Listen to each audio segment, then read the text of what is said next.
extremely large or not in Earth's gravitational field, which anything that we do on Earth will be in Earth's gravitational field definitionally. So we can't simulate gravity. Well, we can simulate it, but we can't create gravity with a tiny little ball and a tiny little helicopter, or a tiny little plane, or whatever, because we're in Earth's gravitational field, and those smaller objects don't generate enough gravity for us to test with. Now, I'm going to give you a chance to talk about whether or not we can generate gravity, or to discuss the issue of gravity. If not, then then we're not talking. I think you're retarded, motherfucker. I asked you how it works on a ball, bitch, not a carousel, you dumb cunt. Okay, that would be a no. You're not capable of discussing. No, you're not capable. Yeah. All right. Well, I tried, Democ. I took you off mute. Yeah, so we'll try again later. You did try. Who? Him? You did. You did. You totally did try. I did try. I don't know. I feel like, I feel like there might be some. Well, Peterson just released another video. Planet Peterson had a video like the best of June, and like the title was like Taylor Demock, whatever. So I'm pretty sure he's probably getting some flack. You know what I mean? Who? Peterson or Demock? Well, just anyone. I don't think anybody talks to Demock in real life, which is, I think, part of the problem. Well, I'm pretty sure he still sees the internet, especially if he's the subject of the video. You know what I mean? Mm-hmm. Yeah, I'm not sure if he's yelling at the microphone right now, not realizing he's been muted. I don't know. The other day, Jed got muted, and he came back like literally, like it was just like say we were talking about like walnuts, right? And like he came back and it was just like, and then the aliens are like just like, but like just missing the middle just made it like sound like completely out of left field. It was hilarious.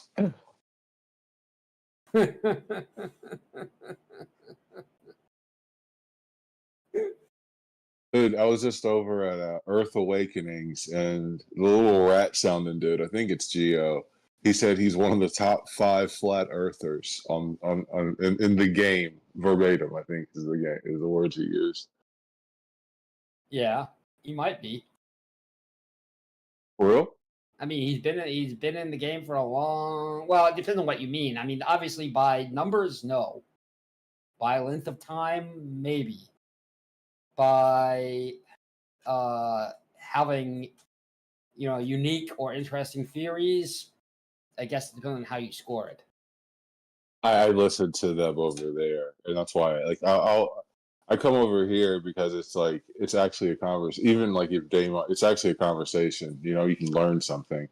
Like literally over there, it's just literally, unless you're going to say Jesus is the greatest thing to ever live on a flat Earth, you don't really have anything to say. Yeah, Trump. They're making it so it's harder and harder to have the to have the conversation. I mean, I guess that may be their goal. I'm not sure. I think it's their goal. I mean, you can't have a rational conversation like this, because if the other side is not going to be intellectually dishonest and simply hand wave what's being presented, there's really no way to argue your position for flat Earth. Yeah. Yeah, I agree that there is no way to do it. I just feel like they are constantly trying to find some way to do it. Basically they want to have a conversation, but there's not. It's very hard to do. Once you identify that the problem is either that they have a unique standard of evidence, that they would never hold to a, they would never apply to a theory they didn't like. Well, no, to a theory they do like. You know what I Yeah. mean? And then for anything that they don't like, they do have that completely unique standard of evidence. Like, did you actually do it for NASA? Basically, it Yeah. wasn't you, and like all this other stuff. I mean, it's Have you guys ever heard a 5-year-old tell their parents how wrong they are? Not too often. But no, I mean, but you know what I'm talking about, right? Yeah. Yeah. That's flat Earth. Yep. I And think the second the parent tries to argue back, doesn't work. tantrum. Yeah, Yep. yeah. It's moderator, moderator. Someone told me truth. Moderator, someone's telling So me just truth. remember, when you get into a flat Earth conversation, you're having that conversation with the 5-year-old. My 10-year-old heard just some like flat Earth conversations on this. He was around for the last couple of weeks through vacation, and he basically was just like, I don't understand how people cannot understand like if the Earth is flat and all this other stuff. Like, and I'm like, oh my god, dude, you're 10. And he like literally steel manned the the globe. Like I was just like, wow. Yeah. Yeah, my kids are aware that I do argue with flat earthers on the internet, and they think it's funny. Yeah, he's very sensitive, and he's like concerned. Like he's like, "What's wrong with them? Are they okay? Do they need help?" Type thing. And I was like, "They're fine, bud. They're fine." Yeah. You want to know what my son says to me? Because I was a flat earther. Okay. And it's fun. Oh no, you It's were a fun. flat earther? I didn't know that. Yeah, I was a flat earther for 4 years. How old are you now? If you can give like a range, if you want. Like, are you like over 30, like mid 30s? Oh yeah, I'm 43. Okay, so you went to flat Earth at like late in life, kind of. 2015, so 10 years ago. So What was it? I'm interviewing you right now. If you don't want to, the don't worry argue, about yeah, it. no, I have a YouTube channel that talks about this. Trust me, I don't mind. Oh, okay. No, I streamed for all those years, so no, I have no problem talking about it. Getting both sides of the argument thrown at me all at once, not understanding the globe, so not being able to conceptualize how evidence is applied. Okay. That's the best way I could say it. Did you have? So I see a literal dissonance in the flat Earth from not being able to think in a third and borderline fourth dimensional space. Was that something that you had in that time, or is that why you got out of it because you actually could think in three-dimensional space? Okay, no. So one of the biggest issues I had, and this was super real, I couldn't conceptualize a globe. So if you gave me the basics to, like, the sunsets, the rotation, and this is at the time, and mind you, by 30, I didn't give a fuck about the shape of the Earth, science, nothing. So everything was lost, right? So when it came time to get that information, I literally couldn't conceptualize it. I could understand what you're saying, the sunset and all that, but in my head, I could not. I couldn't conceptualize it. So that was how I was able to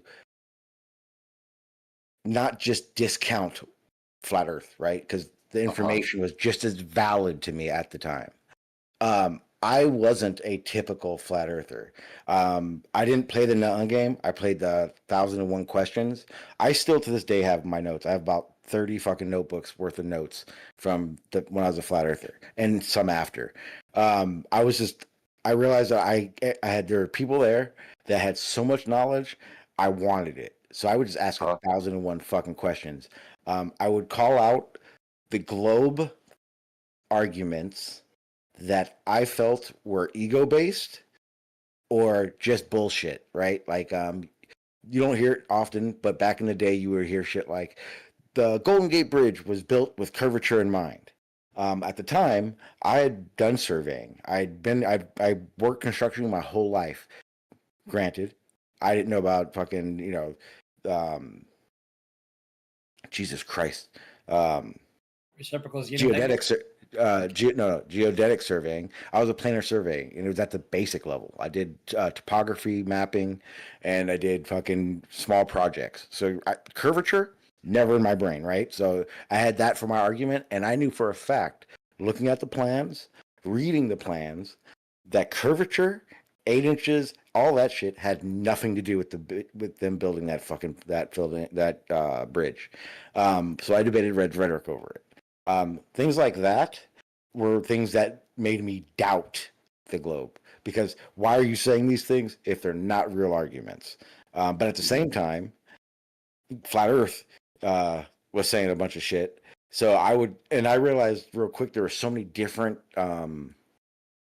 avenues of Flat Earth, right? You got the dome, infinite, you got ice walls, sky's the limits. So I was basically, as a Flat Earther, I got in more debates with Flat Earthers about that kind of shit. The first thing I did, the first upload I have on my channel regarding Flat Earth, literally was me debunking the dome Flat Earthers. Because, the Go Fast rocket back in the day? I literally, I haven't. I would say I heard of this. I saw the TFE thing at the end of the year that happened, and I was just like, why the hell did someone have to spend $100,000 to convince people that the Earth is round? You know what I mean? And that's when I started looking into it, and that's when that's kind of, and then I think I joined this channel like a couple months later. Oh my God, you're a newbie. You're like a fresh newbie. Yeah, oh my God, that is so cute. That's so cute. It's so cute. No, I was shocked. I was legitimately, I was shocked. I was like, someone spent like a couple $100,000 to prove the Earth is round. I was like, what an idiot. There's no audience. I'll tell you now, when I was a Flat Earther, that shit wasn't happening. There was probably about 6 attempts or gestures from Globers that it was going to happen, but it was either scammed or net fell through or was full of shit.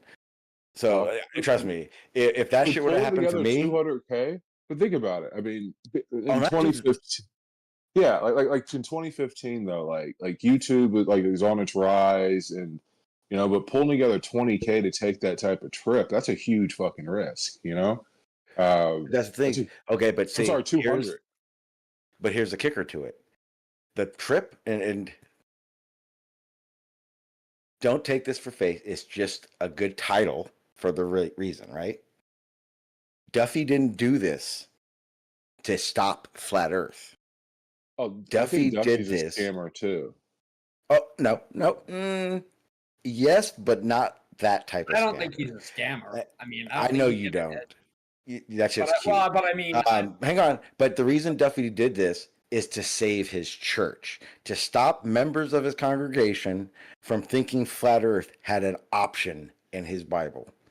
Okay, and honestly, I commend him for that, in that regard. But in Omni, you're going to say you don't think he's a scammer, because I called him a scammer, and I don't want to just leave it dead. Yeah. So let me just be clear about Duffy. Yes, I don't know the guy or anything, but I don't see how he would profit from the final. I do. I do. I interviewed him, and he made it very clear that there was nothing for profit to do with this. There would not be any documentaries. There would not be any book sales.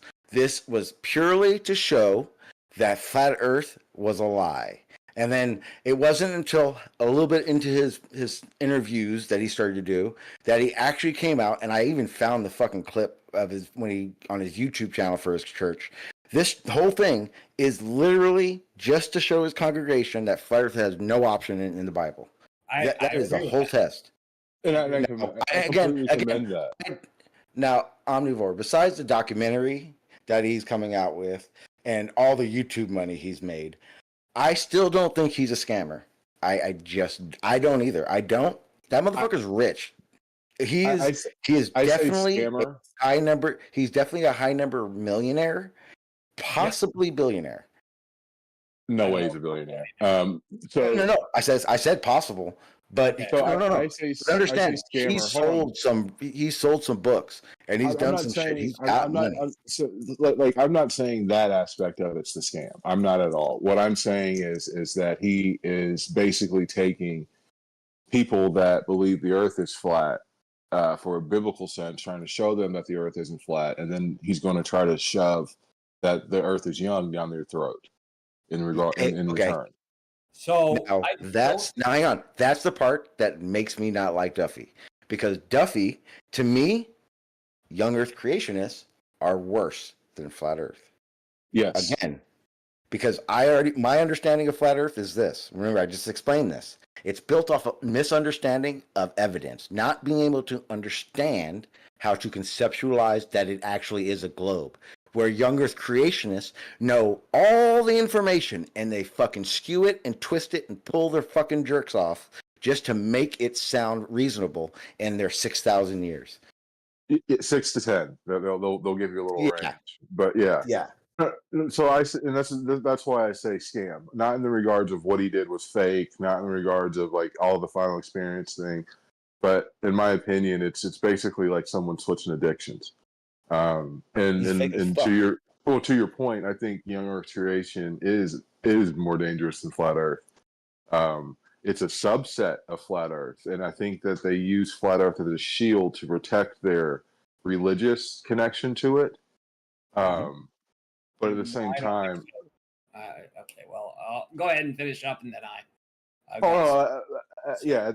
just really quick. Like at the same time, it's just like for me, it's just more of a percept, like a switch of addictions essentially, instead of them getting a dose of the actual truth.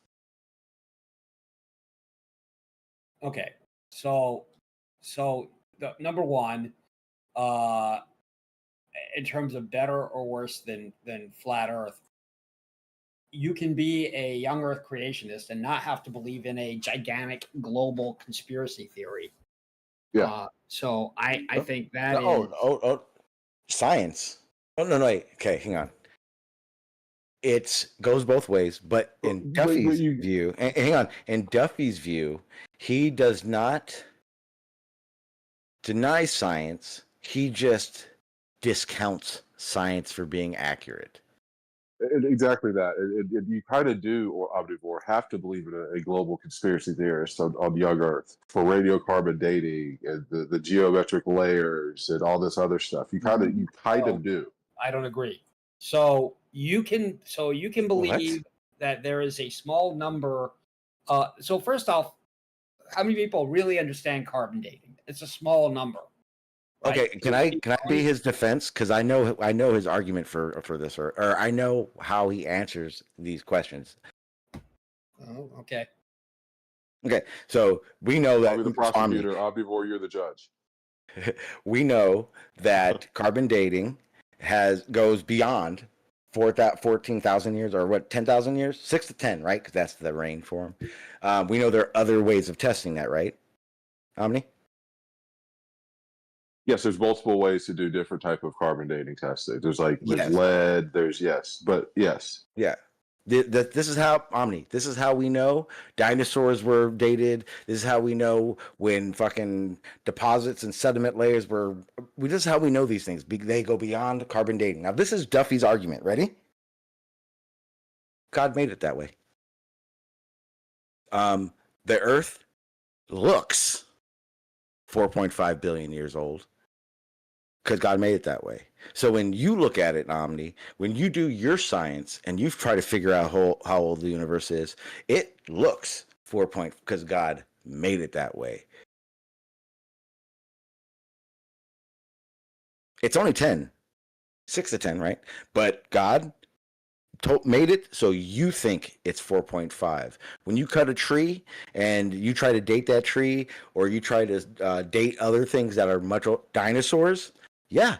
God made that dinosaur fucking 65 million years old. I mean, So Mr. it's Duffy would not. believe. So Mr. Duffy would believe that God made the world deceptive to humans. Then Yes, absolutely. Openly, admittedly, he knows that. Yes, but it's God's way of us coalescing what we see in a manner that we can understand. It doesn't even make sense, that part, but that is his view on how science works. So the science is right, this is my statement, but it's right? not right. So for in the biblical framework, there is nothing in the Bible that says the Earth is X amount of years old. Is that a fair statement? Oh, for him, it's Yeah. 6 to 10. 6 to 10. No, He no, is as he's there's no phrase in the Bible. There's no clause. There's no section. There's no any actual verbiage of the Bible that says it is X number of years. Again, I'm not an expert in this. I've heard them talk about it. As far as I know, it would be biblical genealogy. Points. They date like Adam. Yeah. If someone was 800 years old and blah blah blah was born 3 generations, that's literally how they would come up with that. Oh, okay. So that's how they're doing it. So basically, they're saying that the Bible, start of the earth, Adam and Eve, flood, all of these things are things that have to have occurred for this to be possible, for the earth to be young. Or no. Yeah, yes. Okay. No. It did happen. Absolutely. So Duffy doesn't. So I got to make this clear. Duffy isn't completely a Bible literalist, right? Because he does he does think that God kind of yeah. So that's my point. So why is he pulling this interpretation for a young Earth out of basically his ass to preach as religion? I think I understand why, but I'm asking you, why would he do something like that? Why if there's no phrases, no text, no God said XYZ is the age, why are you pulling this interpretation when the world tells you something differently?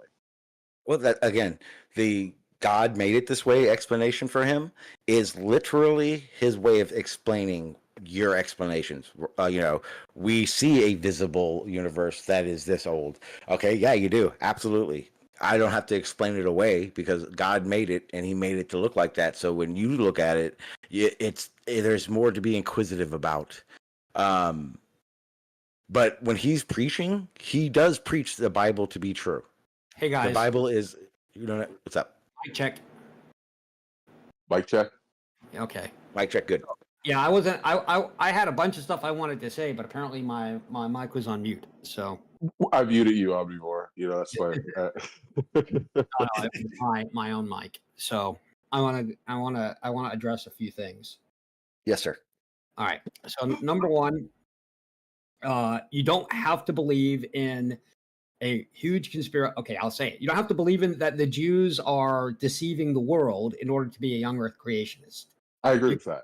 Yeah, I mean, you could argue with me about it, but I think it's evident on its face that you do not have to believe that, and you also don't have to believe that it's the Freemasons, doing this massive conspiracy with the lunar landing conspiracy. You don't have to believe, and that depth of conspiratorial leanings is damaging, right? It's not that is far more dangerous to society than believing something about the so we're seeing political just a minute, we're seeing political violence today that is based on lies about corruption. Yes. And the kind of corruption that the kind of corruption that exists in younger creationist the younger creationist mindset has to do with either scientists fooling themselves or selective, or looking at selective forms of dating or giving credence to certain, tests that have given deceptive answers. So all of those things do not require the same kind of lack of faith in society, lack of trust in society that flat Earth has to have. So you have to. Now, Ren, hang on, Ren. I feel like I'm about to have deja vu. Have we had this conversation with people before? Because I feel like we're about to say the exact same fucking thing. I don't know. I've been in a drunken haze for the last 2 days, so Fun. Omni, the problem with what you're saying is that flat Earth, and its conspiracies, very small, tiny when you think about this, the spread of what young Earth creationists can get to. They get to children, they get to adults, they get to everybody they want to, without any restraint. And like I said, you're right. You don't need any of the small conspiracies when you're able to just say God did it. but also, Omni, I would also say that you do kind of have to say that these scientists are literally lying, right? You have to have that same basic fundamental rejection of science, evidence, and data. Not they're lying. They are just wrong. No. And this is why I lean towards the word why, because I asked that question: why would you construct this worldview that is not in the Bible, that you're interpreting, that is going against science, essentially? And I think the answer of that question of why of that is basically it makes you have to, if you are you have to say that the Bible isn't literal. It's not real. He didn't make people out of dirt. He didn't blow those things didn't happen. That's the problem with it. If you don't keep on trying to create this fantasy world for God's power to persist throughout Scripture. Do you remember what John Smith's talent was? The dude that knocked up Pocahontas?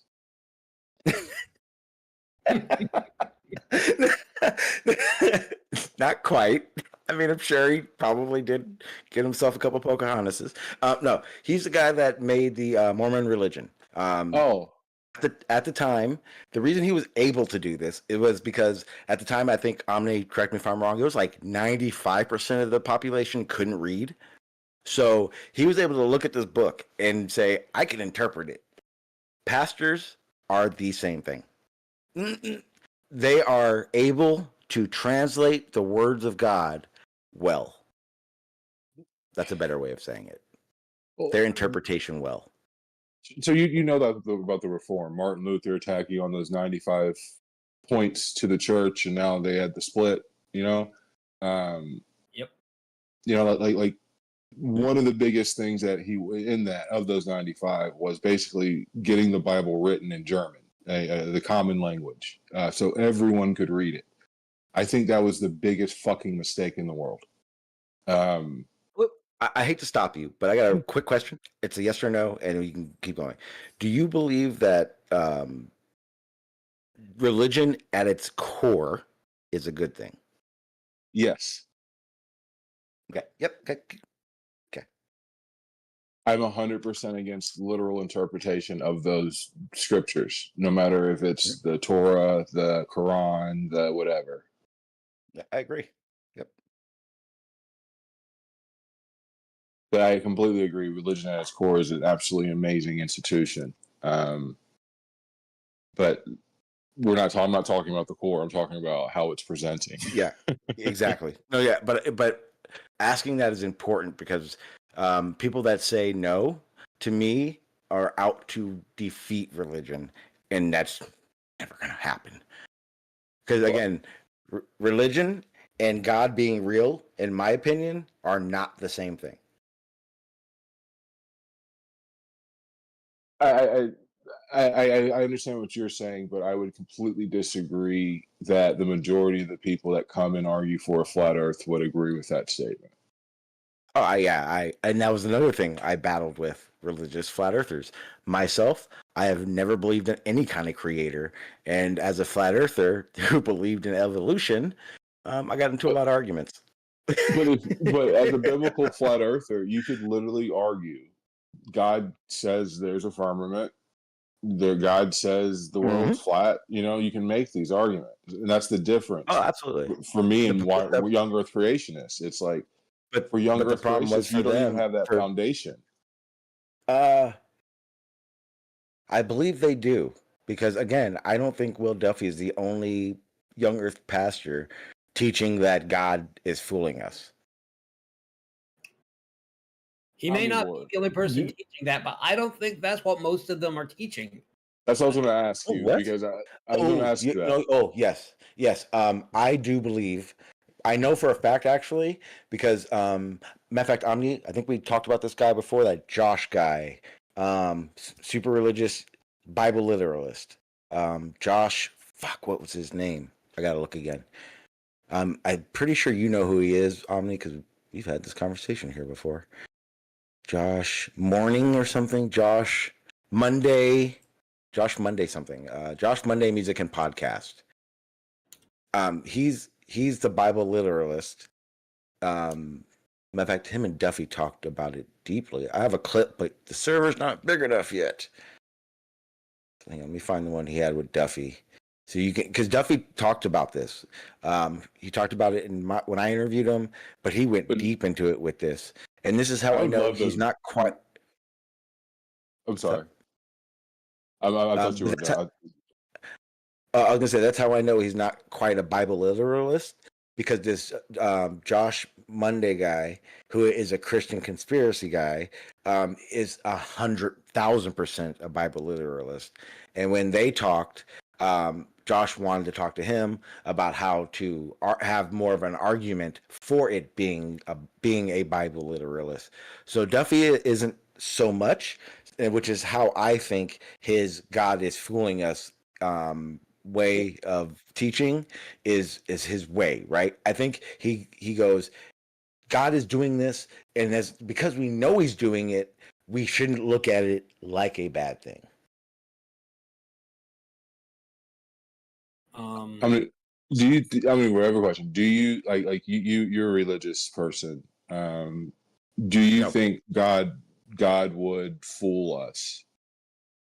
Oh, if I would do, I'm first of all, I'm not religious, but if I was, yes, he's the most powerful thing on earth on existence, right?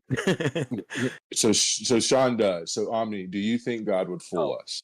I don't think so. Okay, and I agree with Omni on that regard. I truly believe that. That's why I have a hard time crediting. I think that Sean is correct about what he's saying in terms of how Duffy has probably explained things. Yeah. But I don't think that is literally Duffy's position is that God is deceptive. I just no, okay. I just put in the chat his interview with this Josh Monday guy where he fully explains it. He explains it using the universe. He explains it with how we date trees, dinosaurs, stream it and we'll everything. watch it and listen. We can stream and watch and listen and debate it. But like, absolutely. But what I'm saying is, it's like, so Omni, like, so basically, for young Earth creation to be real, either every scientist that does this field has to be in cahoots with geologists on top of that, in other fields, to all in astrology for like light, and to all make it so that there's this date that's been found with all these different scientific methods of trying to prove it over and over again. Yeah, sure. I mean, so that is true, right? There's a great deal of scientific material, let's say, about that talks about how old the Earth is, or how old we could argue the Earth. And you have to think that a bunch of that's wrong in order to be a young Earth creationist. No question about it. You absolutely have to believe that that's wrong to be a young Earth creationist. But you have to believe it's wrong to be a young Earth. I'm going to move to Sean's stream. I don't know if that messes up with audio. We'll still be able to talk and everything. But I don't know if that makes it so. Like I said, so I don't see that as anywhere. You don't see it as dangerous. Yeah, I don't see it as. But the difference is, it's kind of what Sean said earlier. It's being taught to children. Well, it has no limit to its reach. Yes. Flat Earth, Flat Earth is an internet troll that you have to stumble in, and a 8-year-old isn't stumbling into that, right? We never encounter an 8-year-old going, "What's Flat Earth, guys?" Yeah, I mean, so I, so I agree that we should be teaching science, and we should be treating we should be teaching whatever the consensus is for science. Just because, I mean, you can say that something isn't logically correct because of consensus, but in terms of what we should be teaching, that should probably be the consensus. Do you And believe then science backs anything biblically? What's that? Do you believe I science backs anything biblically? That's directly towards Omni. Uh, the science backs anything biblically. Not really. I mean, like, so let's see. The exact number that number of that pi is equal to, probably not. No. Okay. Uh, So so if you were to take it like not literally, if you take the book not literally, I think the Bible does back scientific findings. The statement "Let there be light." If you believe in the Big Bang and you believe with the meeting of matter and antimatter, the end product of that is protons. That's light. When you that's talk an about interpretation. Precisely, precisely. Like when you talk about the curse of man after Eve bit the apple and Adam bit the apple, one of the things that they did is that they wanted to be closed. They knew shame, and childbirth would hurt more. If you believe in the story of evolution, that would be Wait. Are you saying that the apple was semen? But maybe you never know. But if she bit the apple, it wouldn't have got her pregnant. But what I'm saying is That's it's like fair. what I'm saying is it's like if you look at the evolutionary process, as we stood more upright and our heads got bigger and our brains grew, that made childbirth more painful and worse for women. It's exactly what happened. The shift of the hips. The shifting of the hips and then the growing of our brains, our heads got bigger as well. From like you see like animals like monkeys. Yeah. A Yeah, chimpanzee would be a good yeah, example. yeah, like their Its hips head were to made body proportion is smaller. exactly. It's smaller head, way wider hips. That's why they have that gait, the way they walk. Uh, but like I was saying, like you could, like I said, if you actually studied science and still read the Bible, you see these things, and it feels like a reach sometimes. But at the same time, it's there in the regards of like See, you ask. but the reality of it is those would have been the same things those people would have done then, not exponential to prove it being right. So when you look at the stories of the Bible, the biblical flood, you could find that in the Epic of Gilgamesh. You could find the story of Moses. It's like a guy named something of our God of something. Not word for word, but like the flood one kind of was like just slight little changes, name change, dimension change, number of animals, all this, like you see a collection of stories from that region that Yeah. you can't argue or that you can't argue the existence of because there's no archaeological evidence of other than later things that could have been fabricated, that could have been misinterpreted in the time in which they were discovered. Then something is wrong. Either the young earth creationists are so wrong about how old that is, like, right? It's not 6 to 10. It would need to be oh my God. That would have had to have happened millions of years ago. And here's why. Because we know we can go sediment wise deep enough to get back to what, 65 million years? Like, we both agree with that. They may not, Easy. but okay. That would also mean that at some point in our digging, we would come across this uniformed flood layer Yes, that doesn't exist. that doesn't. And hang on, it has not been shown to exist. I won't say that if we got to a certain depth, because we know, like, for instance, the quote unquote comet that killed the dinosaurs, right? Um, we know there's a uniform blast area, right? We see this what we call nuclear glass for a certain radius. So we can calculate that a bigger radius would have affected the dinosaurs. The But KT at the same time, huh? the KT boundary.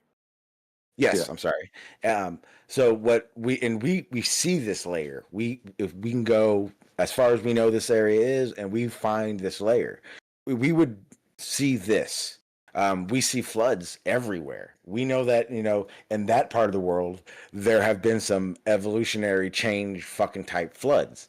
So it would be more likely that, like you said, region wise, that is what happened. Because I believe back then, people thought their part of the world was the world.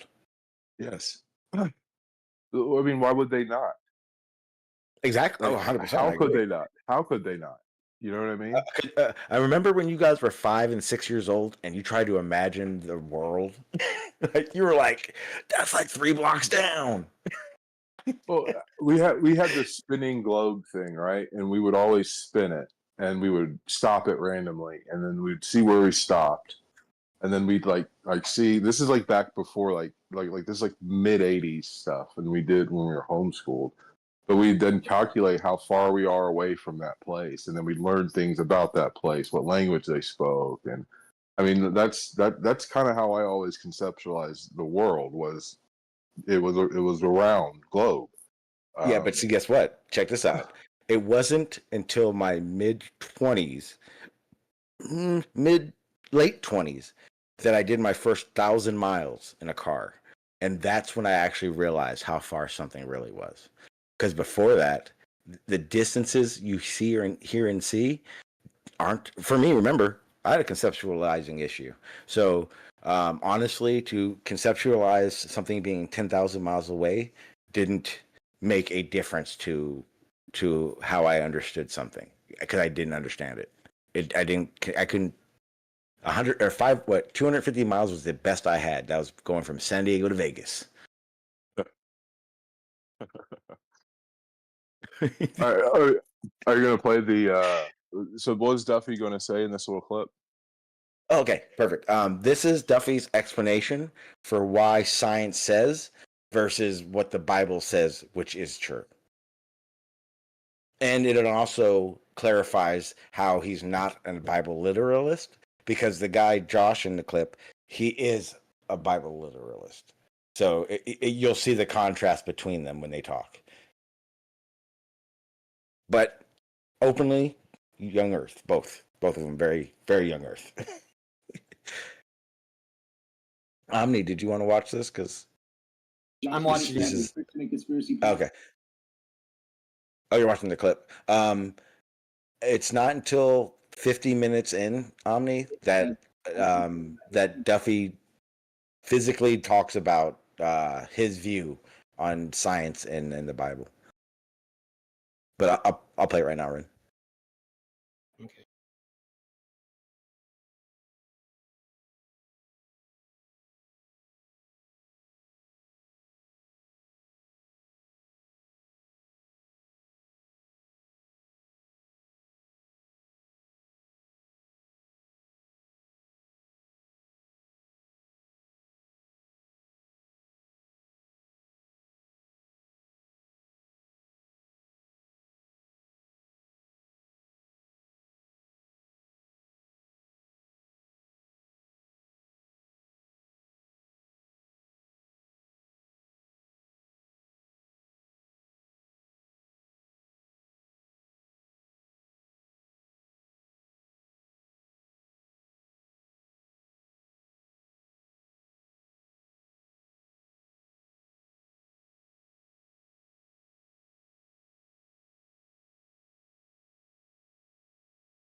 There it is.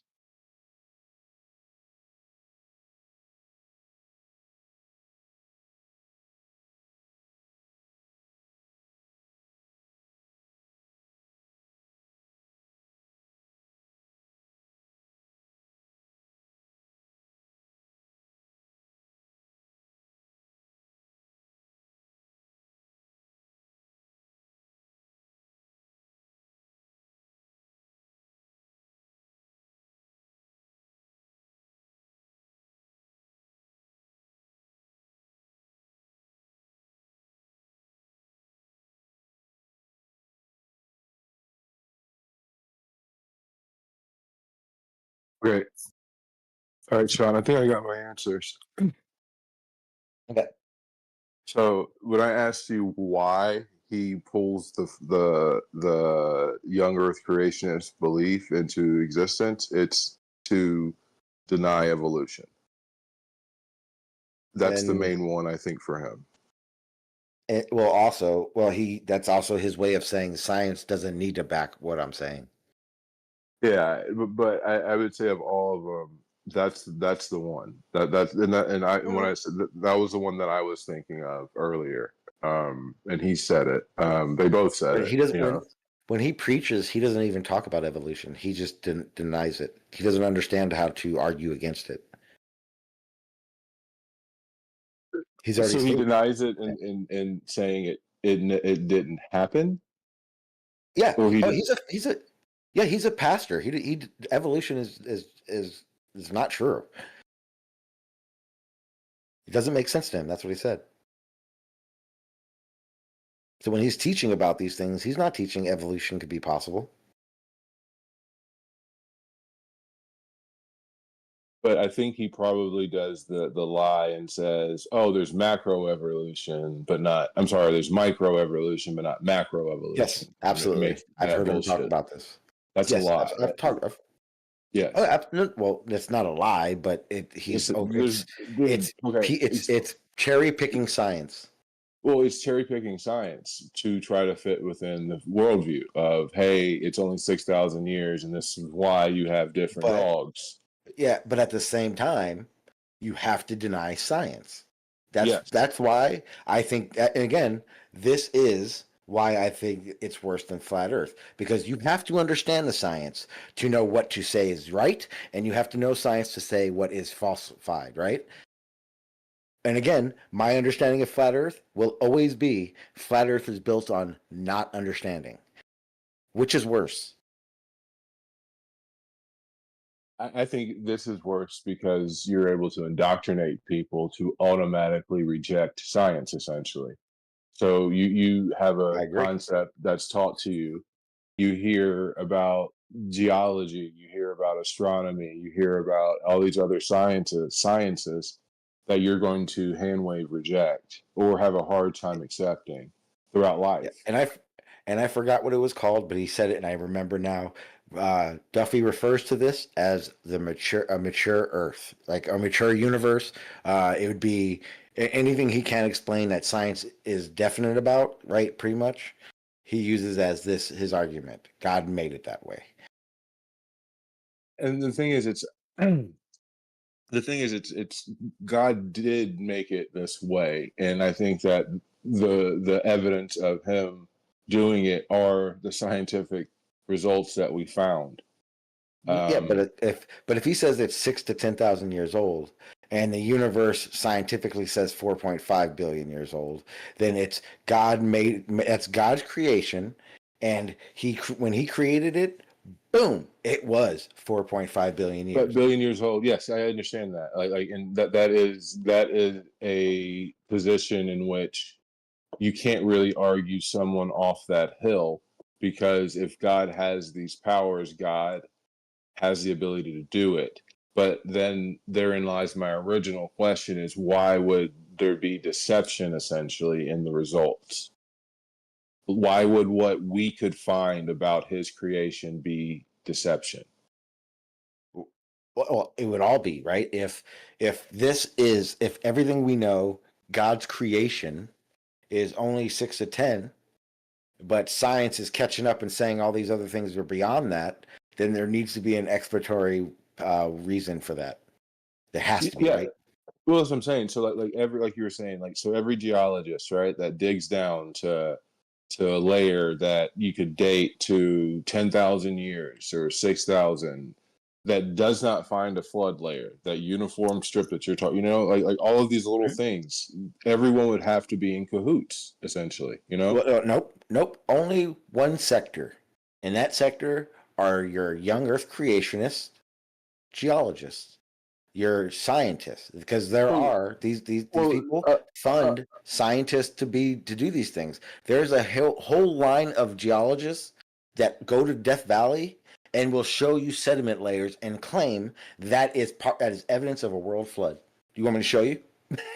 No, I don't. I do not discount that that's a reality. But like, what I'm saying is, it's yeah, I get it, and I think I'm in agreement with you upon of which one's more dangerous, because I agree. Like, to go to flat Earth, you kind of already have to be a bit of an adult.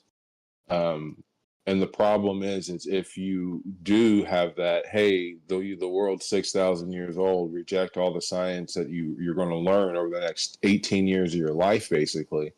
You would have someone that ends up in flat Earth. Essentially, you're kind of creating the manure for the seeds of the flat Earth to grow in. But here's the thing, flat Earth does have an avenue out if you choose to take that path.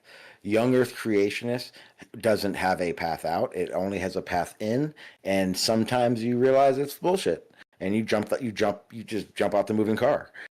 And that's the thing, and that's where I feel is the biggest shame would come, because just because the world is not 6 to 10,000 years old does not mean that there is not or could not be a God. That does not disprove God, you know? Agree. Evolution does not If there disprove was, God.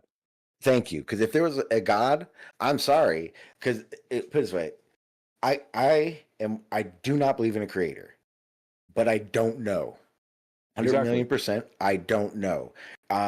There are definite implications for me that would matter, depend if it were to change.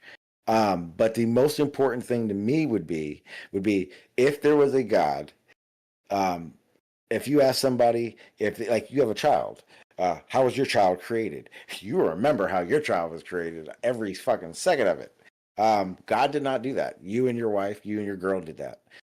So to me, But think about everything this, would be God creating and it going into place, right? As some path or whatever, doesn't fucking matter.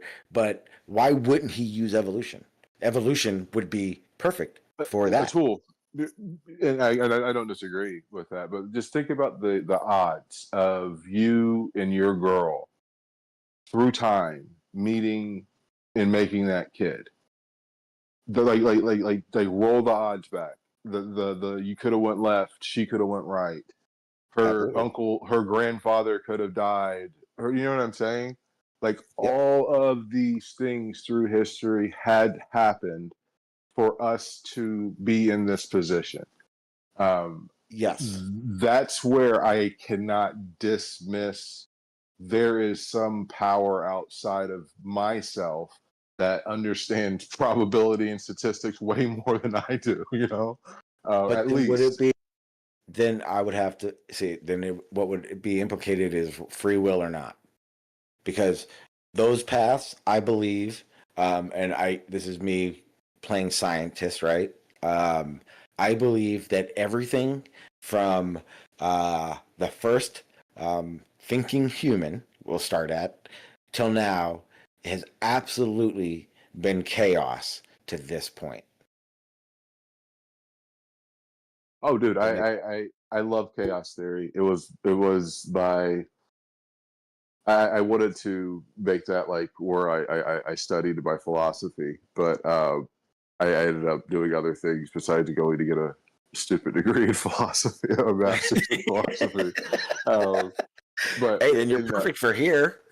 well, I mean, chaos theory, and that's the thing. I completely agree that the world, the universe, and everything is chaos, and our minds are literally designed to try to find order in chaos. That's why we see I, fucking faces and clouds and stuff like that. I, You know? I think a unexpected thing in evolution, because if you play the scale game in evolution, because evolution, if it to be true, would affect everything that has ever lived cell wise ever. Yeah. If you look at the scale, hang on. But if you look at the scale, the thinking, smart, change your environment thinking type creature is very tiny, very small in that scale. And I think that part of evolution, whether we like to think realize this or not, is an evolutionary de-evolution. I don't think that us being smarter and changing our environments, etc., makes us smarter and our better evolutionary change over our predecessors. I honestly do not.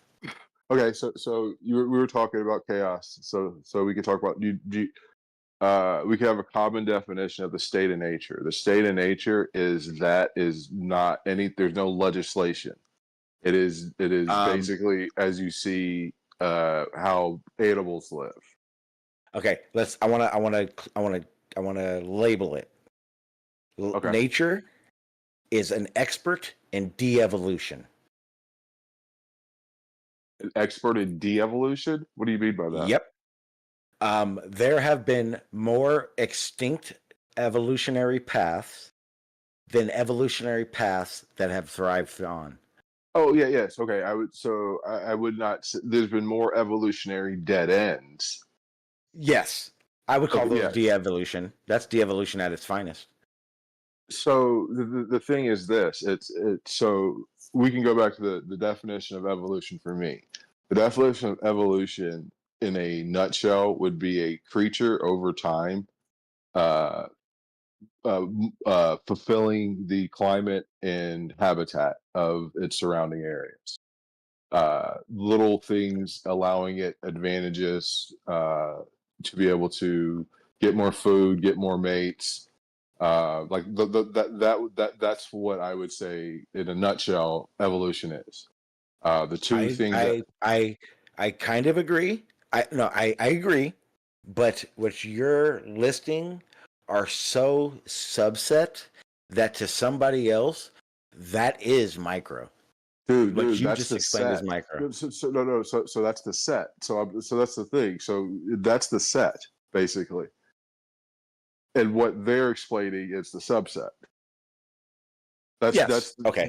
I'm sorry. They are purposely flipping that reference frame of the set and calling subset. those things subs. Yeah, no, you're right. Yes. Yeah, I'm sorry. I listened, but I did not hear. I'm sorry. That was my bad. No worries. No. Conversations. But what I'm saying is it's like so when you look at what evolution is, right? If you were to imagine us through a evolutionary journey from the evidence that you can see. So let's just say Lucy, right? Lucy probably had a lot of hair, but Lucy's people, they had the ability not to control fire, but to harness it, right? So think about that. Just think about the world she lived in. There's no roads, there's no grocery stores, there's no fucking there's none of this shit that we have today. None of it. She sleeps outside in a fucking tree. You know, like that's their world. But during that time, they were harnessing and teaming up to be able to like keep fires going as long as possible, and shit like that because they understood. Name me one creature that sees fire and says that's something I can use. Nothing that would need to. Well, that's the thing. Like that's what differentiated us, and that's why I think we're all psychopaths today. You have to think how psychopathic a fucking dog would have to be in your mind to run at a fucking fire and be like, "Hey, let's try to fucking burn this and cook some." You know what I mean? Well, what's not talked about and is very important to talk about is there were what we know that But my what was question is, Lucy 200 was Lucy was 200,000. Lucy would be probably a bit more than 200,000. Lucy would probably be about I'm 3 no, billion. I'm thinking like us. Um, So the oldest us, our great grandfather, the one you can say is us, would be mhm. Homo erectus, and they And lasted for that's about 1,000,000 years, so about okay, 100,000 years ago, perfect. which is insane. Okay. Okay. So I would think that 1,000,000 years ago, that was the this was the first de-evolutionary step in nature, right? Because technology has nothing to do with this. This is purely nature at its finest. And I think this because that would have been the clear point where cooking food, um, Sure. harvesting, shelters, like that was when all that shit really fucking started. So I we would were say, we were hunter. We at that time we were hunter gatherers. We were literally yes, following herds. We would yes, be like we would but get like we yeah. yeah. So But that lifestyle though, you have to but think about this. But this is how we hunted back then, dude. We didn't no, have no, no, like but we we didn't all. like the majority of those creatures. Like when Uh, you see like the stories of like the people who did like the big game hunting were like the Neanderthals and stuff. Back then, they would just run after the motherfucking thing and run it to death. and try to grab it. Yeah. No, run it to death. No, no, That's no, yeah. why us having that's us. So like Persistent hunting. exactly Endurance hunting, and endurance also hunting. Yeah, the use of fire. yeah. We burn fields and then to go get like the little crunchy creatures after the fact. But we wouldn't. But We, I say, yeah. Or to herd animals But over cliffs and stuff. but again, that would have been the standpoint, right? I think evolutionaries, biologists have a clear understanding that when we started to cook our food, that was when we started where our brains were able to get bigger. That was when it became more applicable to other things besides just just survive, like just the basic. so think about it like this: it's about energy, right? Amount of energy you get and the amount of energy you put out. That's pretty much Mhm. the fundamental of life. If you don't get enough energy, you're not going to live, right? Yeah. So, like one of the things about us cooking our food was our jaws. Are like you didn't need to have a big, massive ape jaw to chew what you were eating anymore.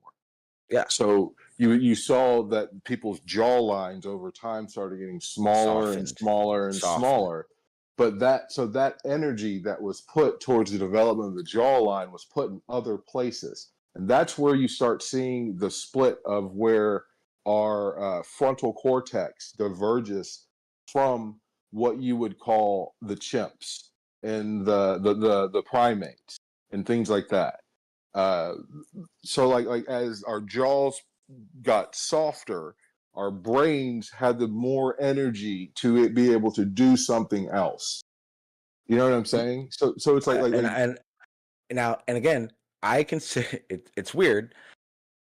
As evolution as it is, I do still consider it a de-evolution. Here's why. If a natural disaster, right, a comet strike happens, and 80% is gone, and there's 20% left, they're Stone Age again, right? We both agree to that. yeah. You do you understand that they are no longer top of the food chain? Or the top of the pyramid? Do you understand that they are probably the weakest creature on the planet at that point? Yes, and so I would not disagree that if there was a natural disaster that humans would have died out, but with disaster that you're talking about, like 95% of life died out multiple times. Like I think there's three Um, great yeah, deaths. You know what I'm I saying? agree. So it's like, Yep. so I don't think that it's a de-evolution because evolution doesn't predict for asteroid strikes. You know what I mean? Like it No, can't. yeah, you're right, 100%. You know what I mean? Like it can't, but we could. But now it can because we have minds and we could but see, that's find the the thing. asteroid potentially. You know what I mean? And we And could. here's the thing. Here's the thing that I don't think I don't hear enough and I've only heard this maybe through a handful of people that that are actually evolutionists that study the science of it and everything. That once we started making things, altering our region, right? We started stopping rivers, blah blah blah blah blah. You know what I'm talking about.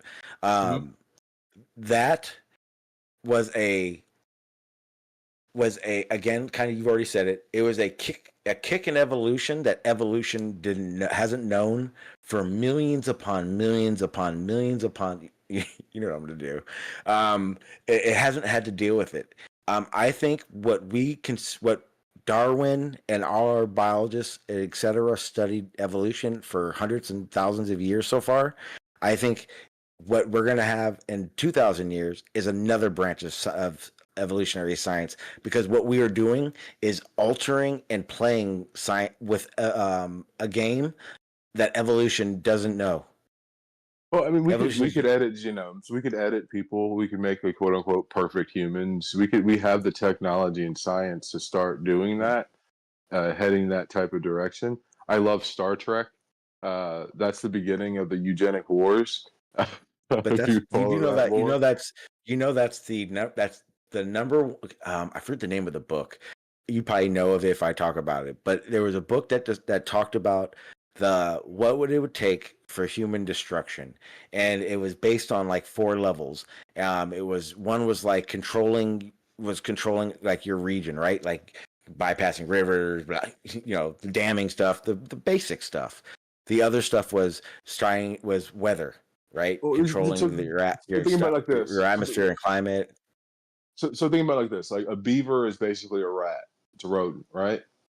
Mm-hmm. But a beaver will change his environment, right? Yes. When you look at an ant will change its environment. Yes. So like you have these kind of, like, if we go to abiogenesis, but you have these like deconstructions. I get it. Yeah, we have these deconstructions of what you're talking about in nature. So when we, as Lord, basically, of the earth, if a beaver can do it, we can do it.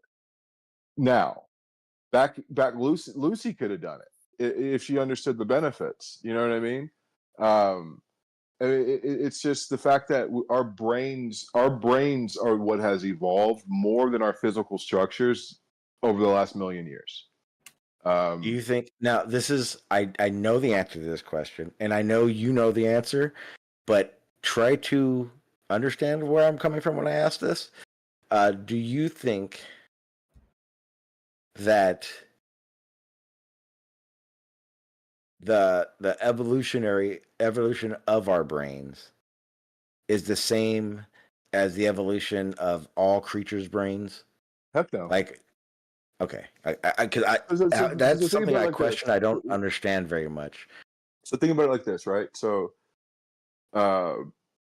let's just say, because if we pull it to reality, like a million years ago, like I said, there's very little, like you. I don't have to constantly keep on saying how primal it was. You know what I mean? Would being a psychopath, a Machiavellian, lying person be advantageous or disadvantageous for survival during that time, in your opinion?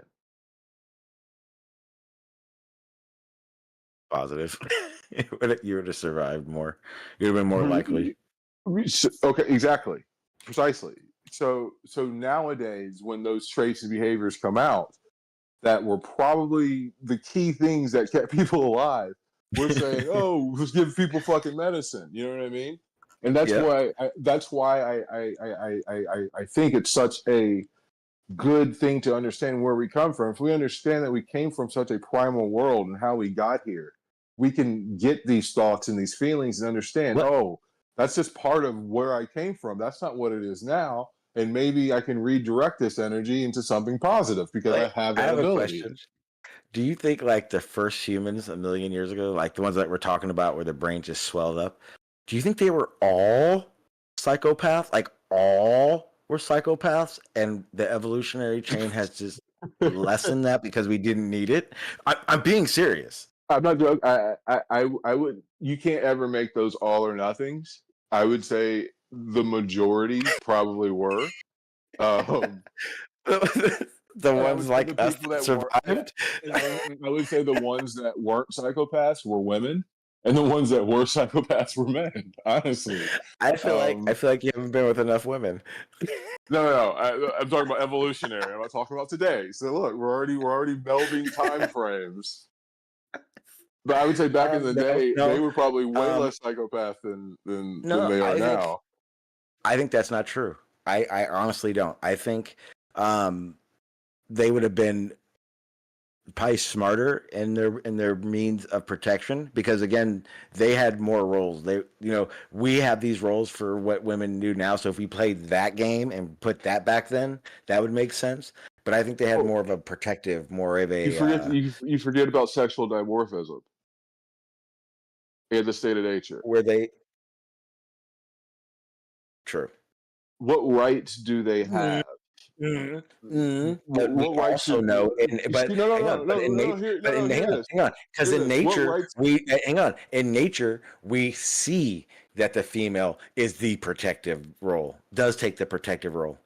Yes, when yes, that can happen. Yes, in nature, yes, it can happen. Yeah, but you're talking about you're talking about when there's children involved, correct? Yes, absolutely. So prior to that moment, and then also when there's children involved, so while she's pregnant, while she's giving birth, and all those other things, because humans, you can't there's time. There needs to be protection. Yes. There needs to be all these things. I would say that is the male role. Yes. So like I said, what rights do they have that's not enforced by men? Nature. So they have the right to give birth. They have the right. Is that what you're saying? Nature dictates who does and does what. For the same reason that nature has shown us that species can intersex at will. Well, I'm not talking about social roles. I'm not talking about biological roles. I'm talking about social roles. Okay. Yeah, I'm not talking about biological roles. I'm talking about social roles. Like, what social roles do they have? What rights would they have that they could enforce themselves? Essentially, like humans are social creatures. Yeah, nature. Yep. Yeah. Based on nature, you're right. Yep. I have to agree, right? Because I'm basing it on nature. Exactly, and so that's what I'm saying. So in that world, like I said, I would say that there are more women who weren't psychopaths than there were, because psychopaths are going to exert power. Wait. But you are agreeing that time out, man. Those rare cases, right? Like those. Dude, do you understand? There's a Y chromosome diversion in our lineage, to where nope. Either I didn't know there is a massive divergence of Y chromosomes, and there's two bottlenecks. Hang on, is one of the little Y parts, is it just a little, does it hang a little low, does it just a little bit lazy, like a wrist? So the Y is cool because it doesn't really change. The X changes a lot, and that's why but the Y really doesn't change that much. So you can really trace it very, very far back. But the Y in the human species, there's been two bottlenecks. One was from natural disasters, and another one was during a time where there's either massive diseases that really just killed men, or we were just fucking killing each other. Ooh, which one is more likely? Because I know just killing each other. That's what I'm saying. Which is more evidence for my hypothesis. Which is more evidence. Yeah, who the crazy motherfuckers. Exactly. The crazy ones. Not the guy sitting around that could measure the shape of the earth. Not him. He didn't win. He didn't win. But he was important. And if that guy who could win was smart, he would have that guy and protect. You know what I mean? Like that's how you had But, kingdoms. That's how you had fucking but yeah, see, dynasties. that's why you have to be worried. Because wait, do you believe? Because I assume you believe this, because under these same guides, I believe this, that human nature has also put us in this wave of evolutionary traits, right? At one point, we're all strong, like we made them super strong, and then because we were so strong and dominant, we got soft. And then because we were soft, No, no, we no. started dying off, realized we had to be harder so that we can peak up again. And this is like a big wave that we constantly always do. I feel that we're in the bottom trough of one of those waves, and this is when human existence is at its worst, or So one at of the its scariest to be gone. So like when you look at the like, you know how they can reconstruct the skeletons, and when you look at the noses being bigger and the frontal cortex area being the shape it is, it was because we were still able to like smell shit, like We had less olfactory. cartilage still. No, that was our olfactory senses essentially. Like we were still able to like smell the wind and be like, oh, there's a fucking deer 2 miles away. Oh You know what I mean? yeah. Nature, we Like, had nature smell, nature but senses.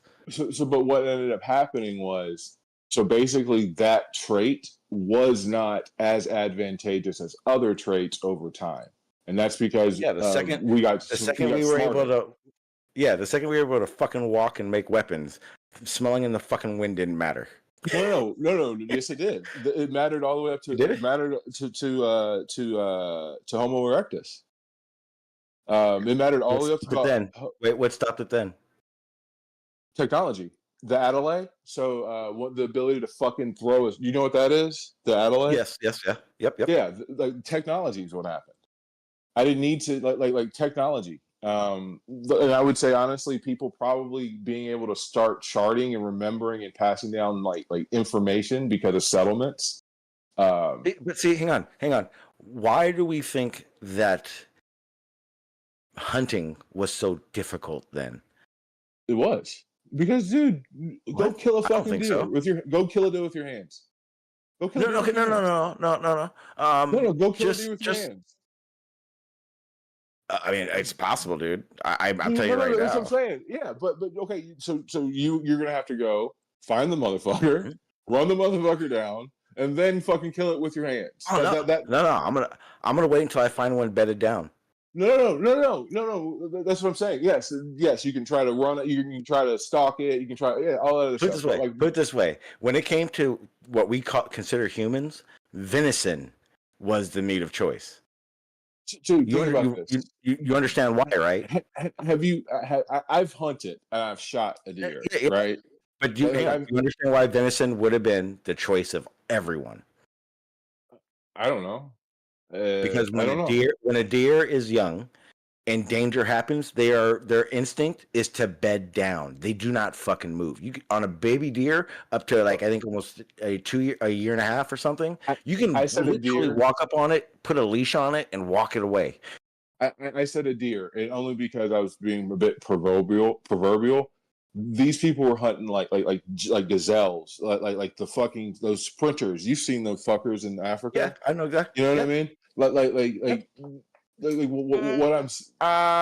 I would say at best chance they would, but primarily they were going to be going for the easiest game possible. Let's keep it real. I get you that 100%. I mean, wolves do that too. They'll just fucking run at a herd. The herd's either gonna run. The older ones, the slower ones, the sicker ones keep on falling back. And that's what we did. And we were able to run over greater distances than a lot of animals because of our ability to sweat and our ability to move. Bipedal walking is the most efficient form of motion in basically on land. You know, the most efficient form of motion, I would probably say, would be gliding as a bird. You know what I mean? But like on land, bipedal is the most efficient. And like I said, that's what we would do too. But what I'm saying is this: you don't have a stick, you don't have shit, and it's just you with your human little flat nails and your tiny fucking canines you're gonna have to like kick the deer to death or punch it No, to you know, death. Like, you know what I mean? Like you're gonna have to fucking kill this thing for like an hour. Like it's not gonna be like, oh, you just killed the deer. No, you have to like exert like more energy trying to kill the thing once you get there after you've okay. been running nonstop for 5 no, miles. I am going to be honest. I think a majority of what we talk about, even nomads, I would say the majority, they did not hunt, they scavenged. Yeah, dude, you see evidence of that. You see evidence of the scavenging. You see evidence like bone marrow. They had tools in the cooking. But what I'm saying is, but you do see like they did endurance hunting. You know, and like I said, like absolutely. You know, but like I said, like at the end of the day, like once you get there, like I said, like as a human, like what we bring to the table, we're not predators. You know, we don't really bring we don't bring canines to kill. We don't bring claws to slash. We don't have thick fur. We are. I think we're predators. Why do you say we're not predators? We are in the mind, but we're not in our build. And that's the thing. Oh, nature. Yeah, I agree. 100%. 100%. Hang on. I think our ability to make tools, AE, weapons, traps, plan, is the same thing. I think it's this. I think it's one, survival. You know, at the end of the day, you're gonna have to try to make it work no matter what.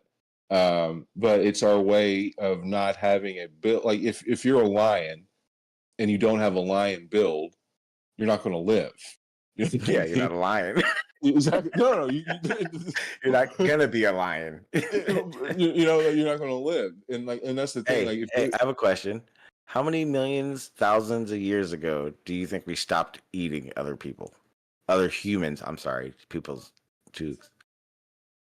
Dude, I would say that when Homo sapiens pretty much genocided the Neanderthals, they probably ate a few of them. Okay. Do you think? Wait, you think they genocide them, or do you think they were bred out? Combination of both. So there is a theory that Neanderthal males and Homo sapien females, if they would have produced a male, the male's potential like something it would have produced would have been seen as toxic to the female, and then the female would have rejected that child. There is some evidence there's some evidence that's leaning that way. But when you look at like when you look at the Y chromosome aspect of it, and the fact that you don't find one single Y chromosome, this would have been a Chihuahua Great Dane situation. Potentially. It's very similar to that. Not for size, but no, just concept. Conceptually wise. Yeah. Exactly. Yep. Exactly. You know, a Chihuahua male could impregnate a Great Dane female, but not vice versa. Exactly. Yeah. They're saying there's some evidence to something like that, but when you look at a lot of evidence, ligers. I mean, it's ligers aren't. So the thing is ligers are infertile, and the descendants from the Neanderthals were not infertile. You know what I mean? That's the difference between the two. So if you had a Neanderthal the other way, like I was saying, it would have been able to be fertile and it would have been able to reproduce. I'm not saying that those types of children didn't exist. You know, that's hard to say, but they don't show up in the genetic history of our genome. So they're bringing back the dire. They already brought back the direwolf. They didn't bring it back. They didn't bring it back, but excuse me. So what they did essentially was like the drift between the direwolf and the wolf is too far to really bring back. But what you can do is find those more basal traits. Base traits, yes. And then, so know how they say like in childhood, children. Okay, you've looked this up, right? Yeah. So you've seen that those wolves, right? Because we're going to keep this real. Those wolves are absolutely direwolf trait dominant. Absolutely. Yes, the basal traits that were selected were the ones that are probably very similar to the dire wolves. Have you seen the 6-month-old? Dude, I was shocked, and I was thinking like next they're gonna make scary. They're gonna make fucking mammoths next. You know what I mean? Yes. Like, I think that's less. No. So here's the thing. I think mammoths are easier than scary. Yeah, I think it's less scary, but because it's easier, I'm scared they're gonna go. Why don't we use these and why don't we put these back in nature? And they don't fucking realize that those motherfuckers are gonna do some real fucking vegetation extinction, and I don't think they realize that shit. Well, then you have like they claim to have actual dodo DNA. So like they're saying that they're gonna like redo the dodo. I mean that's really cool shit. But you can say that it's a dire wolf on the surface, but underneath. It's a wolf. It's and they selected those very the ones that they could find in the traits, but it's not a dire wolf in the regards. The same thing. If we were able to, quote unquote, we could do from that. a T-Rex, and we say we used an ostrich, it's gonna look like a fucking ostrich. It's just gonna have some weird fucking shit to it. We could potentially, if we could get the genome sequencing of a early Homo sapien, essentially, we could select in our human species to create like a Cro-Magnon or like that one guy we were talking about, the Homo erectus type human. Yeah, that's it wouldn't be the exact one, but it would be very similar. You could do that essentially. Now here's the thing. I'm gonna ask you a question, and I want you. We're gonna play the fuck ethics game for a second. United States will never do that. We know why. Ethics, 100%. But we also know that China doesn't give a fuck. Do you think that, and I'm going to tell you now, I will say out front, human cloning somewhere on Earth is being done. To what stage, I have no clue, but it is not can we, it's who will. That's all fucking is about human cloning at this point. Making literally structuring and making a human is not a can we do it, it's who will do it. Another situation of the same. Do you think it would be better or worse for human existence if one could clone themselves? If cloning and or gene splicing, right? I don't even know if you call it gene splicing it to the degree I'm talking, but if those things became ethically okay, detriment or positive?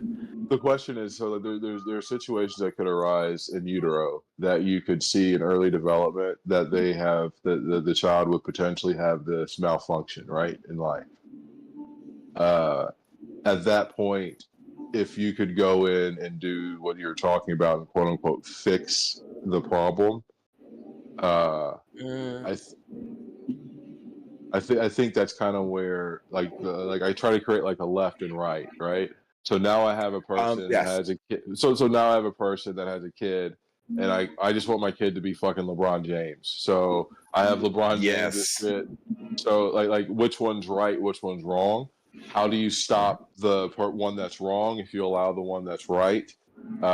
It's not really ethical in that regard. It's I don't ethical. think. It's the perfect It's a perfect example. I want my kid to have the traits of Albert Einstein. That's a positive, right? We would agree 1,000%, right? That's a positive. I want my kid to have the traits of LeBron James. Is not a net world positive. That is a very selfish trait. Oh, but what I'm saying, so I was trying to create two extremes essentially. That's I would fuck that. Okay, I want my kid to be a fucking super soldier.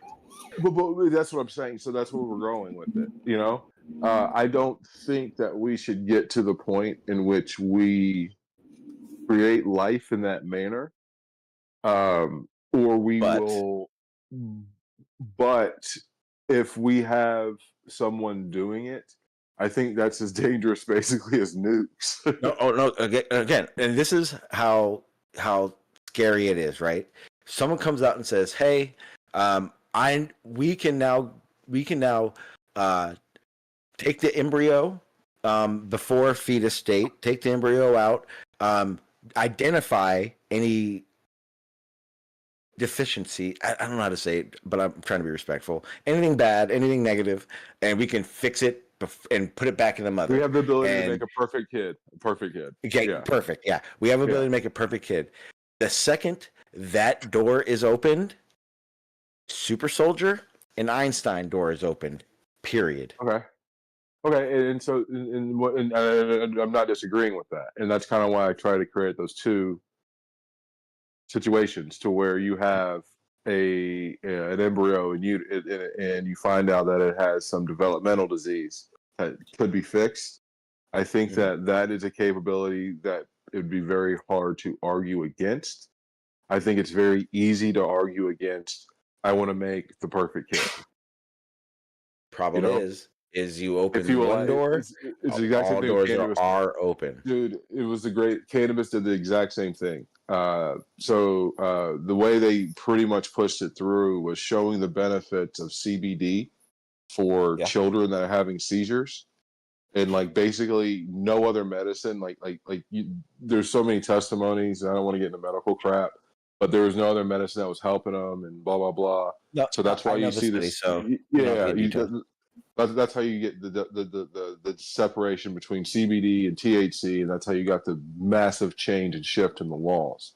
So I get what you're saying, and that's why I created those two parallels essentially, because the problem with allowing the one on the left, the kid in utero that has the problem with fixing that is greater than the end result to me in a empathetic utilitarian sense than allowing for super soldiers to exist. Well, the other issue with that we didn't bring up is it would be for many decades, I'd say a half a century at the very tiny least, that it would absolutely be a richer, the richer you are, the better options you get.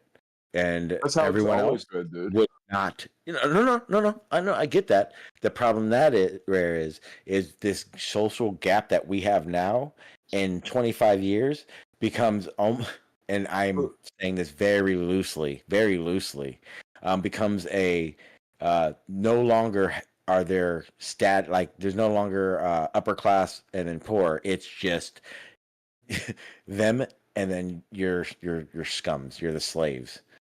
That's where it would lead to.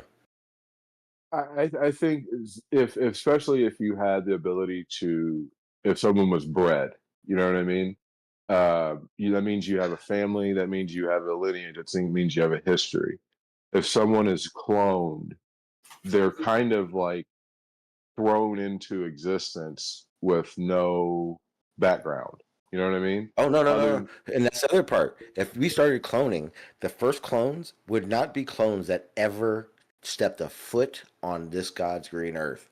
They would literally be vats that they grew in embryos in little tanks, and they would be used for limb reattachments, organ transplants. If we had the ability, yeah, that's scary as fuck. But like, but if we had the ability to clone, like, I'd like to see it like used in like space travel, right? Like we try to get somewhere far away. And we have a facility, and then the facility can clone a human. And The problem is, buddy. Hey, the problem is they got to fund that somehow. And fucking Charlie Sheen's got to live forever, bitch. yeah. I get that, and that's the thing. I get what you're saying, and what I'm saying is the dangers of cloning. To me, it's not like Star Wars. I mean, let's look at like fucking like where it exists in myth. You know, the outcomes have never been good. And I don't know if that's hyperbole. I don't know what it is, but I've never really read a story and everybody was happy because everybody was cloning now, you know?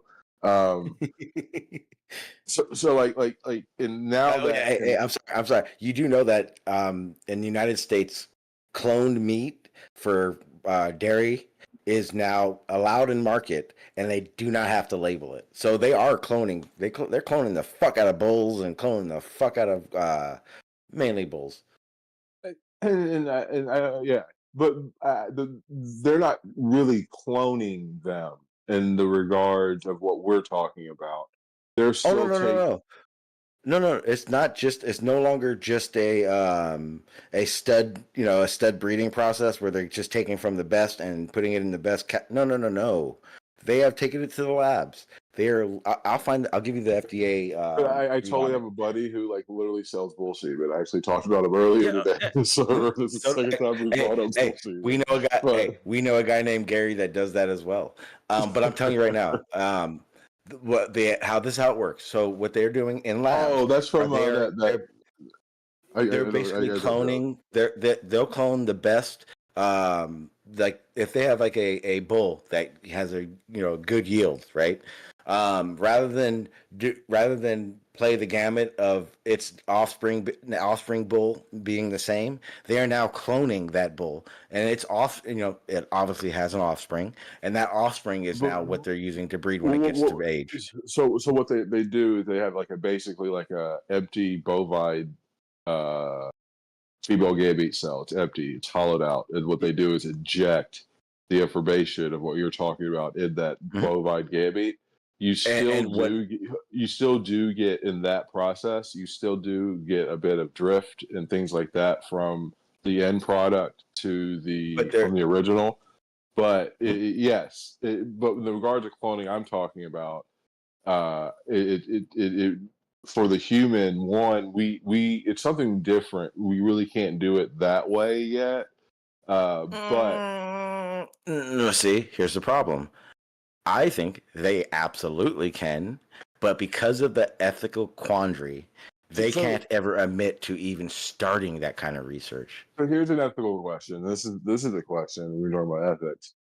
Could you make a chimpanzee? A what? A chimpanzee? Would I want Uh, to? Like, if I had the no, means, would like I do it? we're talking about ethical. Like you're talking super soldiers. Think about Oh, that. oh, oh. Uh, no, because how the fuck do you know that quandary of genes wouldn't be just a wretched feeling? Because we are so genetically similar to them. Yeah, but okay. What if we did, but that gait becomes a trait?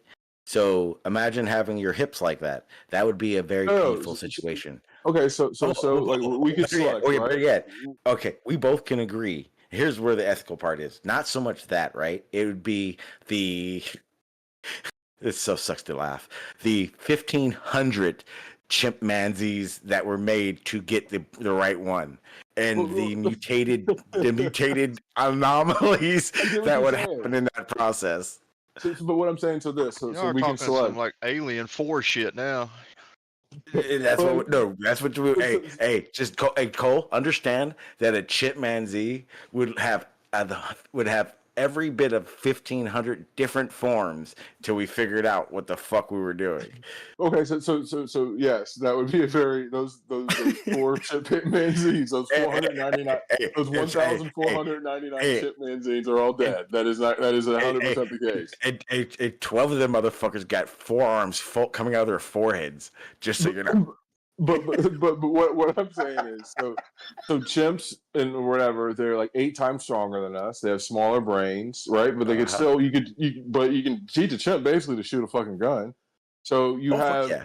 you have a human legs, with the hips that can run and everything else, and you have a little tiny brain that you can just say, "Hey, go kill them because they're bad," and they say, "Raw," and they can still figure out and use their little tools, and they're 8 times stronger. They have longer canines, and But that's what you. here's the problem. How would you teach? Maybe the man part would do this, but you can't teach a chimpanzee to reason. You don't need to teach it. What does it need to reason? You can teach. Okay. If you were to make this, and the chimpanzee was the main trait, right? We're just using it as an example.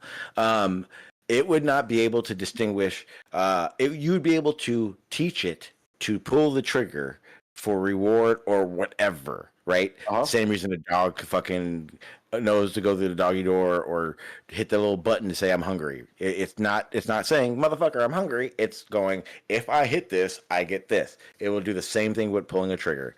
That means, but a chimpanzee would not be able to distinguish between that's the enemy, that's friend. It would just shoot what's in front. It would just pull the trigger. That would be its thing. So you could train it. You could train them with uniforms. You can train them. Yep. I mean, but you can train them with scent. Maybe I don't know. But what I'm saying.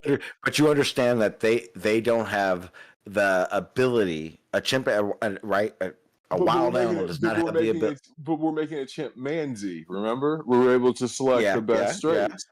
So we're selecting the basal traits of intelligence to where they need to understand basic things. No. Okay. No. And here's why. Because if they have already fucking done it, the first motherfuckers that are gonna dive on that shit, we know this, is the military. The Russians. The Russians. What are you talking about? Well, it doesn't. And they're gonna use it for fucking military. And when any military gets their hands on this shit, there's 100,000 of them fuckers made. That's then what shit I'm saying. Gets real. And that's the type of technology that you're talking about, unlocking and allowing for use. You know what I mean? Okay, here's a problem. What kind of regulations and restrictions does Russia and fucking China have that stop them from doing that? I would say in Russia that if you would come up with we're making chimpanzees, you may be executed because of dogma. In China, I don't know, man. They'd do some crazy shit. You heard about the fetus experiments and shit, right? In China, they'd be like, "What do you mean? We already have chimpanzees. They're called Africans." So I don't do that. That's what they would say. But like, but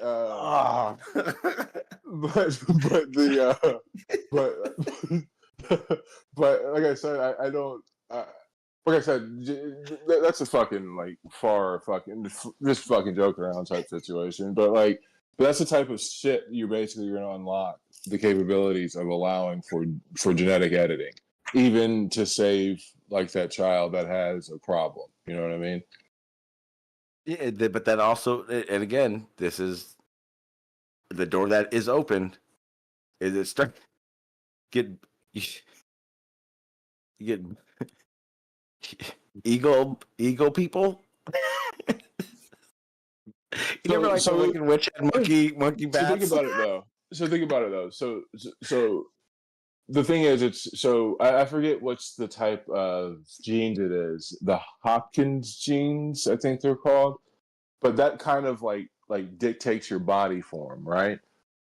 Editing Hawkins genes and shit like that. So if we were gonna make a man human, either our legs would be wings or our arms would be wings. You know what I mean? I see what you're saying. Yeah. We'd have to unlock. No matter what, it would be that way.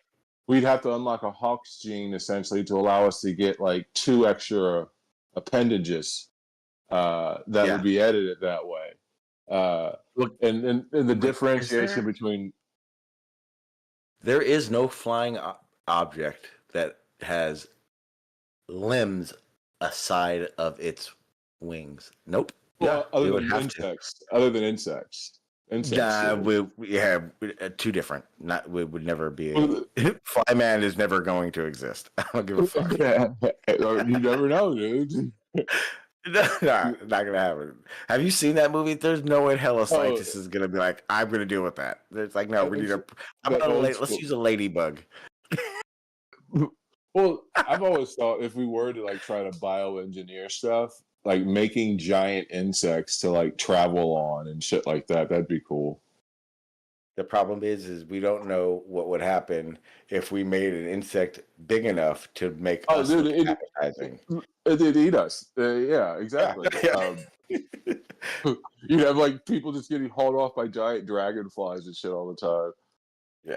I mean, People are like, look, dragonflies are fucking innocent. Like, no, motherfucker, you're just too dude, big. like Lucy's Lucy's era, their kids and shit were hauled off by eagles, like still today. Yes. You know, Yeah. like still today. Don't say today. Oh wait. Yeah, Okay. shit Wait. happens. Chimps, right? You're talking about chimps now? Yeah. Yes. Okay. Yes. No. Okay. How about this? No. I will say this. A harpy eagle, without a fucking doubt, can take any baby 6 months and younger. Without a doubt. Oh, dude, those things are huge. Dude, I think a bald eagle probably could. Those things are huge, man. Well, a harpy eagle would be more likely to do so. Yeah, bald eagles are scavengers, really. They're kind of Yeah. But yeah, I don't think they have the girth that a harpy eagle has to actually snatch up a bait. No, because even a bald eagle. They're pretty. Yeah, big. but what bald eagles typically do to larger prey is like the cliff strategy and shit like that. That's what you find a bald eagle doing with large prey. Yeah, but yeah, like I said, like if we were to like, be a human, like their arms would be a wing. You know, like maybe like he'd be like a Batman, you know, type thing, where like he has like a fucking like skin, you know. But You're hot micing up. Okay. But yeah, it's a. But that's wait, that's what was it? What was the flying dinosaur? Not Triceratops. I know what you're talking about. Pterodactyl. No, pterodactyl. Yeah. That's the only thing I can think of that flew but had handies. Oh, bats. That's dude. You should look at the birds that they found from back in the day. You know, the avian dinosaurs. They're fucking like winged. They're basically like fucking like clawed giant ostriches and shit. You know, with bigger wings.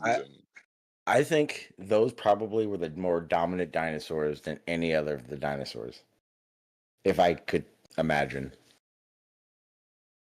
The thing is, if you look at it, if you look at after the K2, and when you look at like how they found a bunch of these dinosaur feather fossils after the fact, it was almost as if these feathers were originally there for like warmth and protection and shit like that. And so that's kind of why the avian dinosaurs ended up living and the other ones did not. Another funny thing when you talk about biblical references in science, after the asteroid hit, the meek did inherit the earth. Mammals took over. At that time, mammals are like tiny little shrews, basically. Yeah. I think that would have been the second most of the oxygen left because of obviously something, and it got cold. Yeah. After for millions of years, it got colder and colder and colder. Yeah. And at that time, you had some of the more extreme continental movements you've had over the last few millions of years. Constant volcano eruptions you find on top of. So I mean, it was a very chaotic time, that's for sure. And do you believe that there was a lot of dinosaurs, or do you think there was maybe a small, just enough for there to be a surviving population?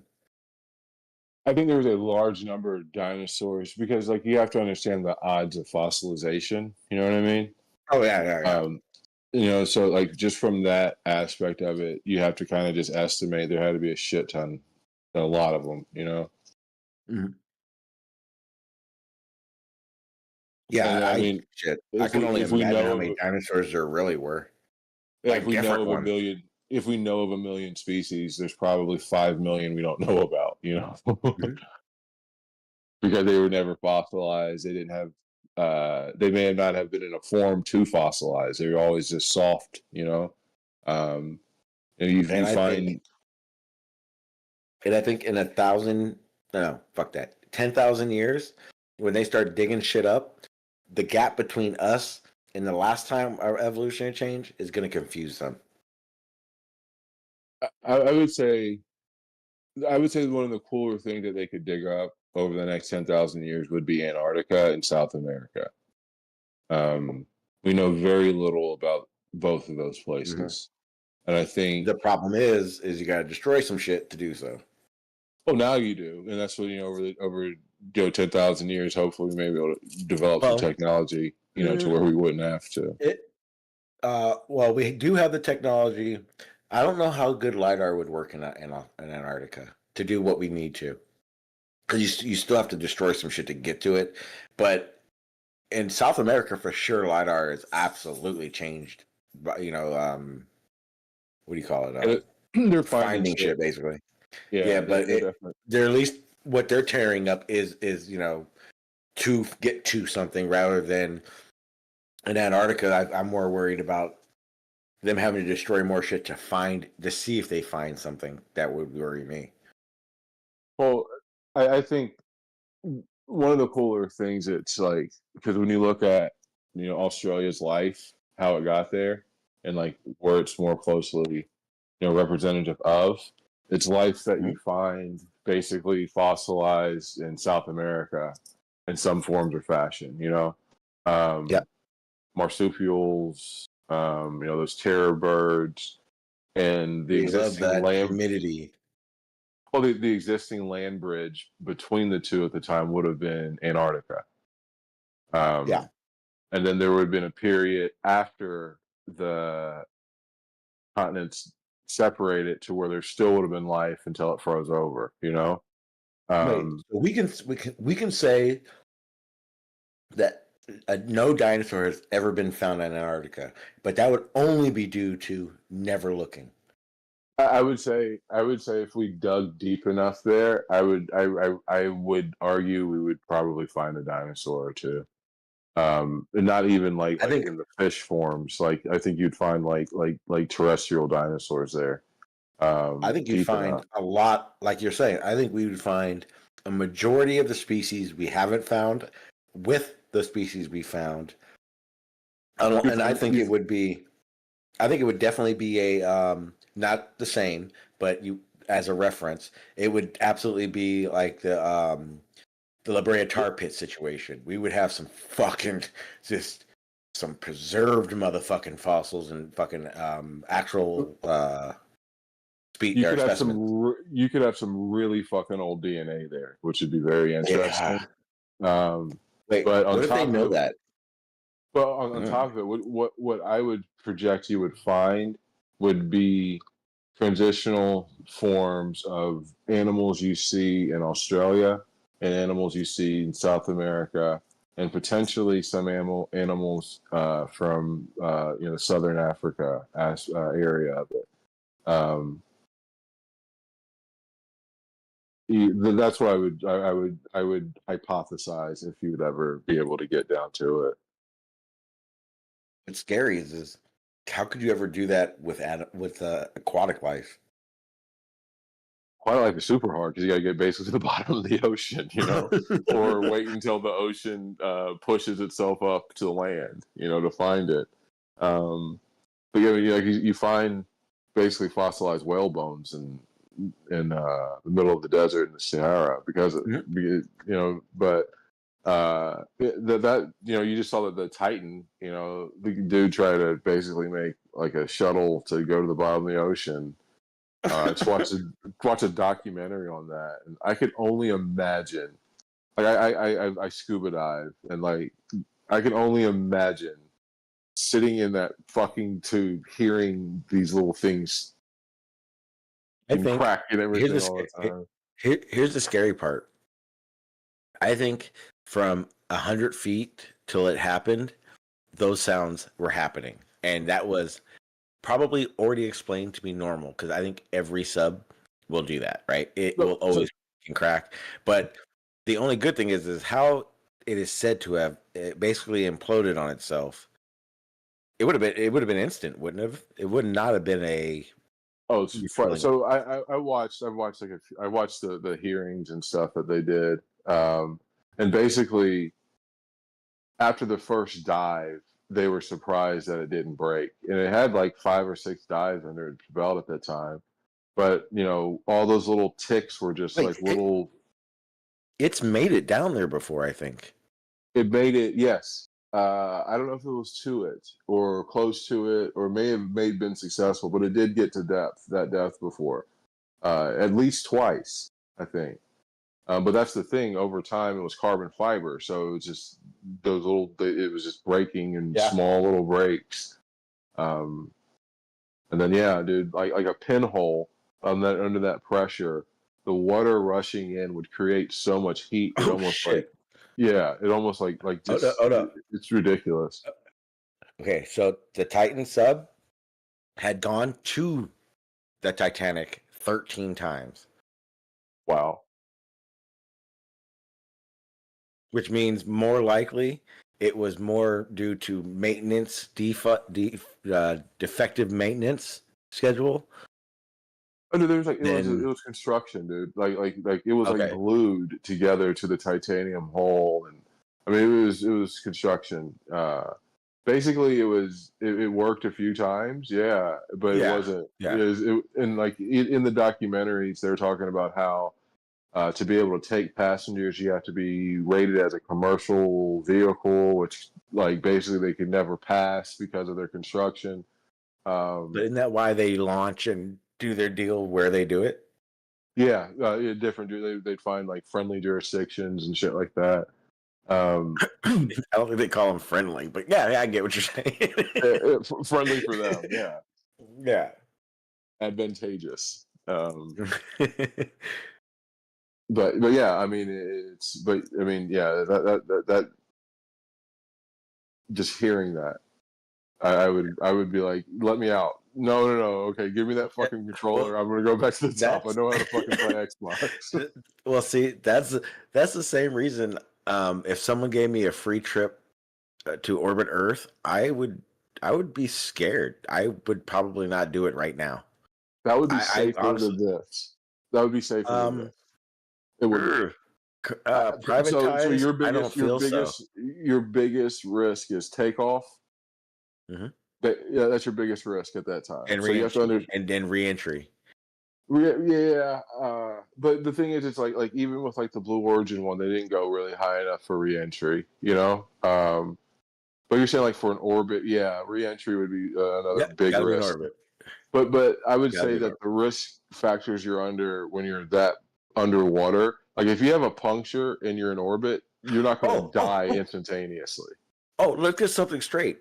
I agree. We have zero reason to be in the water. You're crazy for being a motherfucker. Hey, you know the fear a diver gets when they dive in the ocean and they can't see the bottom and they worry about sharks?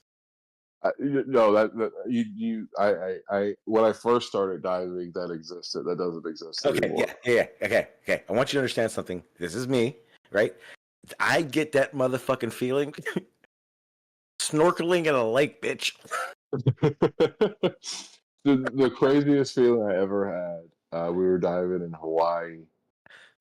We saw a whale shark the night before. We did a night dive and we put up a light, and manta rays will come and swoop up the algae like out of the darkness. It's fucking insane.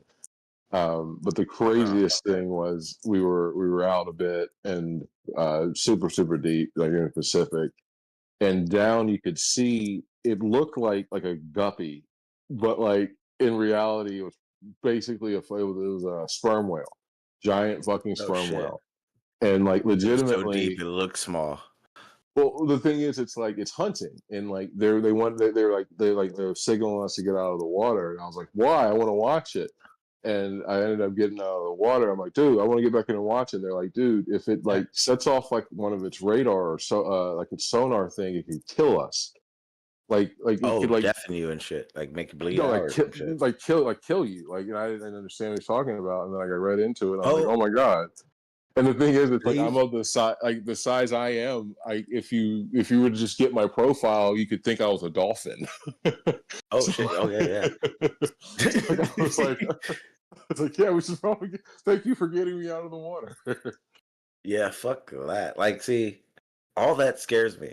all of that scares the shit out of me. We don't belong in the ocean. That's not our. We don't belong there, man. Dude, I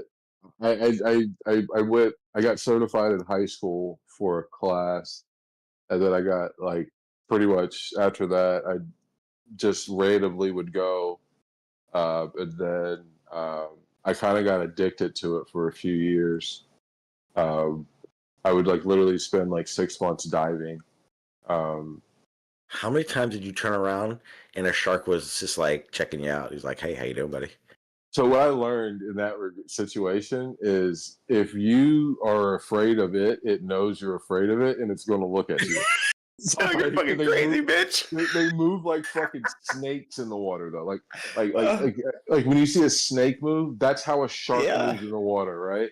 Yeah. So Hey, you know that one snake in Africa, the black mamba? yeah. Yeah. It moves like that too. But guess what? It can also run your ass down. Same as a shark. Oh, so with the shark though, so like literally, I remember the first time I got in with one. It was an Atlantic white tip. They're kind of rare now, and it was like a little pack of them. Are they little wiry ones? They have like a very long sweeping tail fin with like a tip on the top and the tip on the top, and they're both white. They're kind of more considered like reef sharks, almost like big reef sharks. Yeah, I could, yes. So like, I still remember getting in, and we snorkeled in at the time, and every time I got afraid, the thing looked at me. Like every time it fucking looked at me, and I was just like, and I was like reaching down to my leg to see. I didn't even have my diver's knife with me, and I was like, holy fucking shit! Like I'm freaking out, and like legitimately the person that's with me starts like rubbing me on my back, and like they could like sense like I'm freaking out, but like seeing them just seeing them. So seeing them move, dude. It's like it's majestic. Like it's. Mm-hmm. It's insane. Like I know. I know, motherfucker. I've been to SeaWorld. They got this thing. You walk through the tank and you get to see them. I know exactly what you're talking about. Guess what? Scariest moment They're not gonna fight it. Scariest moment I had was we were diving and somebody dropped a bait ball, and we didn't know there was a bait ball in the water. And what ends up happening is there's a rush of these fucking sharks, and you like they're not. You could sit there Pay and attention like at that point. they don't even give a fuck you exist at this point. You know what I mean? But there was like a rush of sharks that just kind of went by our group, and I literally pissed my wetsuit. I think it was like they just fucking flew through. It was insane. And then we ended up getting on the boat, and we ended up seeing that boat, and you look down and you see the lights, and you saw the fact they dropped a bait ball, and you're like, fucking assholes. Damn. No, see, no. Nope. We ended up diving with them, though. We ended up like, hey, you assholes. Can we go watch it at least? So check this out. I used to surf, and I grew up in San Diego, so I used to surf, I used to boogie board. And there's a place called La Jolla. Now, okay. So you know the Cove? Where all the seals are? Yes, yep. It's by the military base. Exactly. Close. Yeah, pretty much. Yeah. So basically, we knew, like I always grew up knowing, because I surfed out there in La Jolla, I knew great whites bred out there, right? But it was like they don't come into the shoreline or the wave line or the break line. So you're not gonna get really fucked with out there, but you know they're out there. Cali water, as you know, is dirty, so you don't see anything. So you get to be blind for a very long time of your life. Well, that cove is a very good way of getting to some really fucking good waves. And I had used that cove because it used to be open for many years. This is how old I am. So we used to swim through the cove to get further. We used to use the cove to get to the big waves that you couldn't get to in La Jolla, like where the beach actually is. But one day, one of my buddies liked to spearfish, and he brought goggles. So we went out through the cove, and I was using them first. And I looked down, and I learned right away that all those great white babies Oh, there. use that fucking cove to get big. And they're so small, the seals don't give a fuck about them. Because when they get big, they go out to the open ocean, blah, blah, blah. But the second I saw that, the ocean became an old friend. Dude, you like when you're surfing, you have to realize you've probably been 10 feet from one of those great whites. At least times. if you're at 100 times, at least 10 to 15 minimal. Yeah, absolutely. Again, but you've seen that water where the waves are breaking. You would never in a million years see that. Oh yeah. No, that's the So- thing. Like that's even like that's what I learned, and especially like when I like scuba and snorkeling, like they're around all the time. Yeah, they're They just inquisitive truly motherfuckers. they don't give a fuck about you. They don't. They really don't. You're the last thing on their food chain mind. If you were sitting there bleeding and like shit like Yeah, yeah, worked out. they're gonna come get you. But Okay, yeah, let me ask you the something. thing is, this is what I I'm learned. asking you something. I got to ask you a blanket question then, and you got to answer this honestly. Would you go out where the depth is 1,000 foot, and you know there's a great white shark? Would you dive around it still? How deep would I like? I'm not going like if I've got that deep, I've got like nitrogen and shit, dude. Oh no! It's just 1,000 deep, and you're seeing, and it's Dude, you know, I like don't know. going like 100 feet is like the No. deepest You're I've not. been. I'm not saying you're going down 1,000. I'm just saying Oh, it's that deep, and you're diving. I know. Yeah. It's 50 feet. oh, dude, No. Yeah, I know. Yeah. yeah, You're dude. crazy. You're Every fucking time I lost your dive, mind. the most of the time you dive, you're diving around like a shoreline. So like you're getting like 60, 70, 80 feet down, 100 feet some places. So but like when like there's sometimes there's open ocean stuff, and like you'll just be out in the water and you look down, and the bottom is a guess. I'm kidding. Hey, just so you understand, I'm getting anxiety right now. But it's so cool when we talk about like when it's one of the things I got from that was scale. You know, I'm a bigger person in life, and in that environment, I'm so fucking small, and it's the exact same kind of scale cosmically.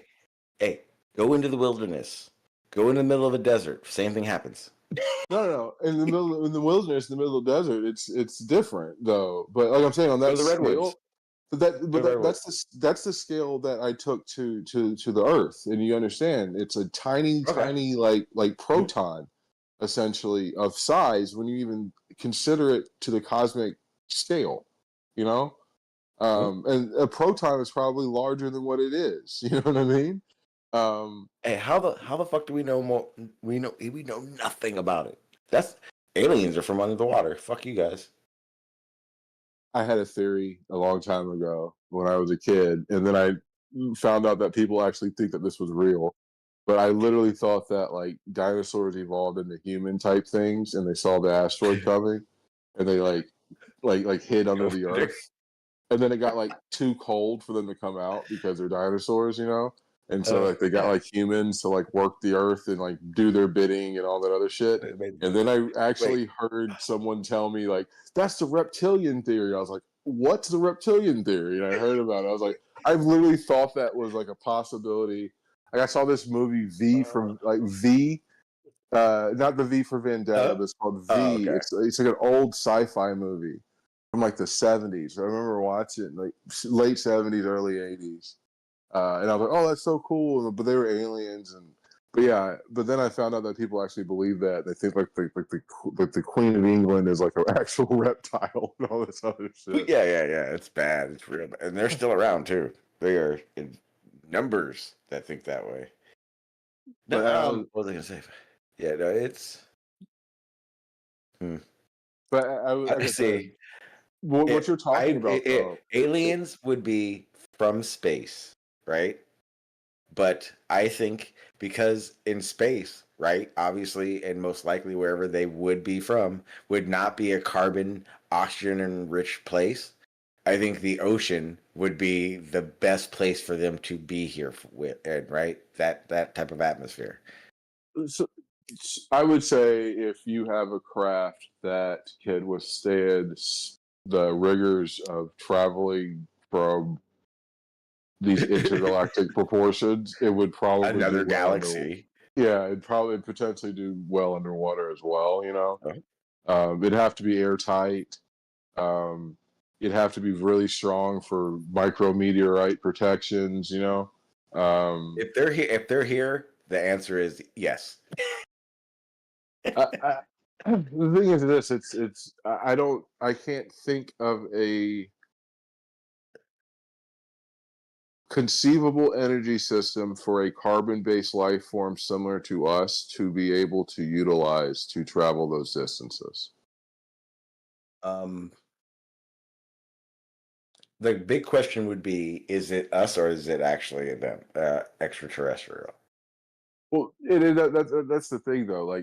How I see it is this: it's if you have water, if you have temperate changes and things like that, the little Goldilocks zone, and when you run the Drake equation, life is inevitable to be somewhere else in this giant, vast universe. You know what I mean?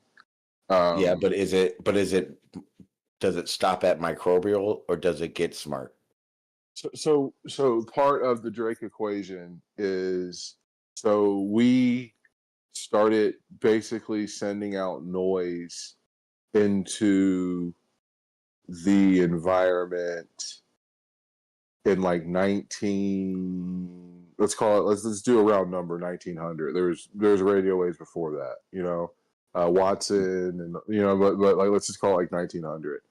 And then you look at the rise of Homo sapien, even if you say it's just 10,000 years ago, but over the course of life on Earth, you'd have to say about 1 billion years. There is no one else out there talking, and there's no one listening yet. You know what I mean? See, here's the problem. I believe the Drake equation has parts that are important, but the main flaw in it and the main flaw in us is that we are looking for us. If there was these beings capable of reaching here, they may be smart enough to know not to respond, but to go and evaluate. I completely agree. Understand. I completely agree, and like potentially that a Muamua could be a probe sent from an alien to see what the fuck's going on here. You know what I mean? Wait. So is this new thing a new thing, or is it that coming back? The Muamua? Yeah, is it coming back, or they've just find something new? So the Muamua was a object that had a trajectory and ran out. It came in and then disappeared. Like it came in and just jumped out. Like the orbit was rapid. It wasn't like it had a trajectory basically to say that it's not from here. It's very old. It's interstellar. It was a very weird thing. But when you're saying that the problem with the Drake equation is that we're looking for life like us, I think I completely agree. Life could form, with silicon. Life could form with another one of those. It can, but it cannot. I believe it could never create a viable species. And that's what I'm saying is what the Drake equation is doing is basically saying these are the things we know, right? We know, these are things we assume to know. That if you have, these conditions in the universe, that life is possible, and we've been Earth is able to possible. life as we know it is possible. Um, but and then from there we've found stars, we found different Goldilocks zones, we found other forms of liquid water. We've seen these conditions, and the equation states, at one point these things should potentially start broadcasting some sort of radio waves and other That's a types of energy. motherfucking thinking. That's some Th- th- selfish motherfucking thinking. Well, so think about it. Those Like, like, hey, those motherfuckers like Metallica. They would send one to us. That's what you're doing. oh, that's what we did. Like when you look Yeah. at our furthest object we have out there, we have like sounds of the earth and shit like that. I think that was the dumbest thing ever. We literally Hey, showed them where we are. Isn't it a vinyl? No, it's gold. It's on a gold disc. Okay. But yeah, it's set up like. But they did it like that because you can use very, very simple, basic technologies to be able to read that. You don't need to have like a CD player to be. You know what I mean? A laser, essentially. Yeah. Again, that's some ego. That's some ego-driven shit right there. Well, You what else could- have we got? What else? Why not put something on there? You could have put I a don't fucking think- flashlight on that thing. It would have made the same thing. It would have been the same. No, shit. I don't think giving them directions to where we are was a good idea. But everything else was kind of cool. Again, I don't think. I think thinking we're gonna get a transmission from them. But why would? So you're talking about interstellar? You're talking about interstellar travel okay. to How about us, this? right? Well, here's the thing. The reason expecting a return signal or a transmission is so finite that you would like. Again, this is literally pointing at. Imagine trying to point in every spot in space with a laser pointer, because that's exactly how it works. Kind of. But also look Shit. at look at the distances involved. Of course, there cannot be a conversation.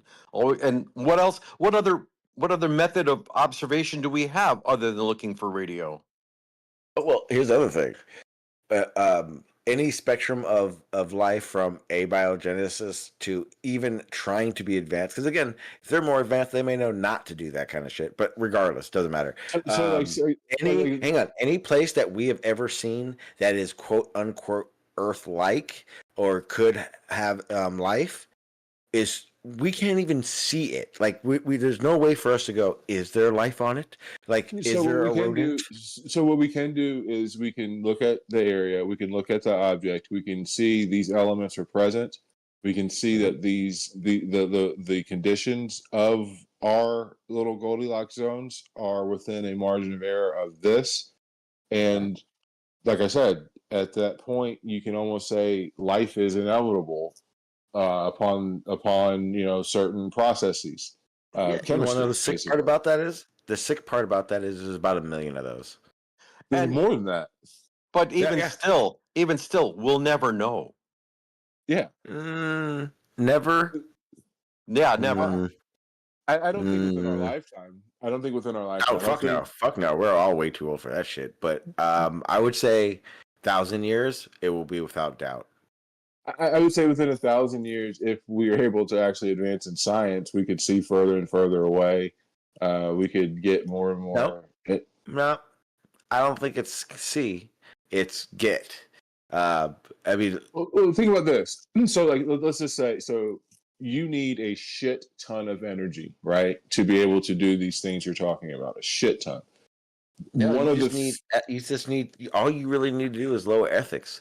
We just talked about it, man. If they make cloning ethical, we got some interstellar shit going down. Send us something when you get. Well, what I'm saying is, like, to get that craft from point A to point B, you need a lot of fucking energy. You need a lot. Yeah. How you just need to get started. Get started in a solar sail. Okay, solar sails, they pick up so you have a fire, basically if you're going to be like you're dependent on like the trade winds like you'd be on Earth in that regard, and you really wouldn't Yeah, have. but the problem is that there are always, as long as you're in our solar system, there will always be solar wind. But we are in, we're talking about intergalactic travel, like from outside, like Oumuamua. I would say within our galaxy. Is So that Alpha interstellar Centauri, still? is that still in our galaxy? Alpha Centauri, I believe so. I think so, and Yeah, that's like our no, wait. closest star, I think. I'm so confused. No, that's another galaxy. I don't know. I don't know if it's another galaxy, but I think that star. Let's call it like No, 4 it light is years another away. galaxy. Motherfucker, hey, hang on, motherfucker. I want you to understand something. Just something really quick, because you're smart, and I know you're smart, and you may just be like high or I'm something. not trying to troll you, but like if it's the Milky Way galaxy, that's how I see it, and I know the Milky Way is really Okay. really fucking big. I don't know Yeah. like what like are you like our solar system that ends a little bit past Very like where we shortly. used to say Pluto, you know. Yeah. There's a Wait, lot of what? fucking space in between, but I think we're still in the same Can galaxy we see when that? I don't think I so. think we are. I think we are. I don't I know. don't think that is. Isn't that the one that we were talking about hitting? See, I'm too high. I don't know about that one. Shoot We though start. right We got. now. I don't know if it's but what I'm saying is it's the amount of energy a craft would need to get there would be substantial. You'd have to produce a shit ton of energy. You'd have to be able to harness that type of energy.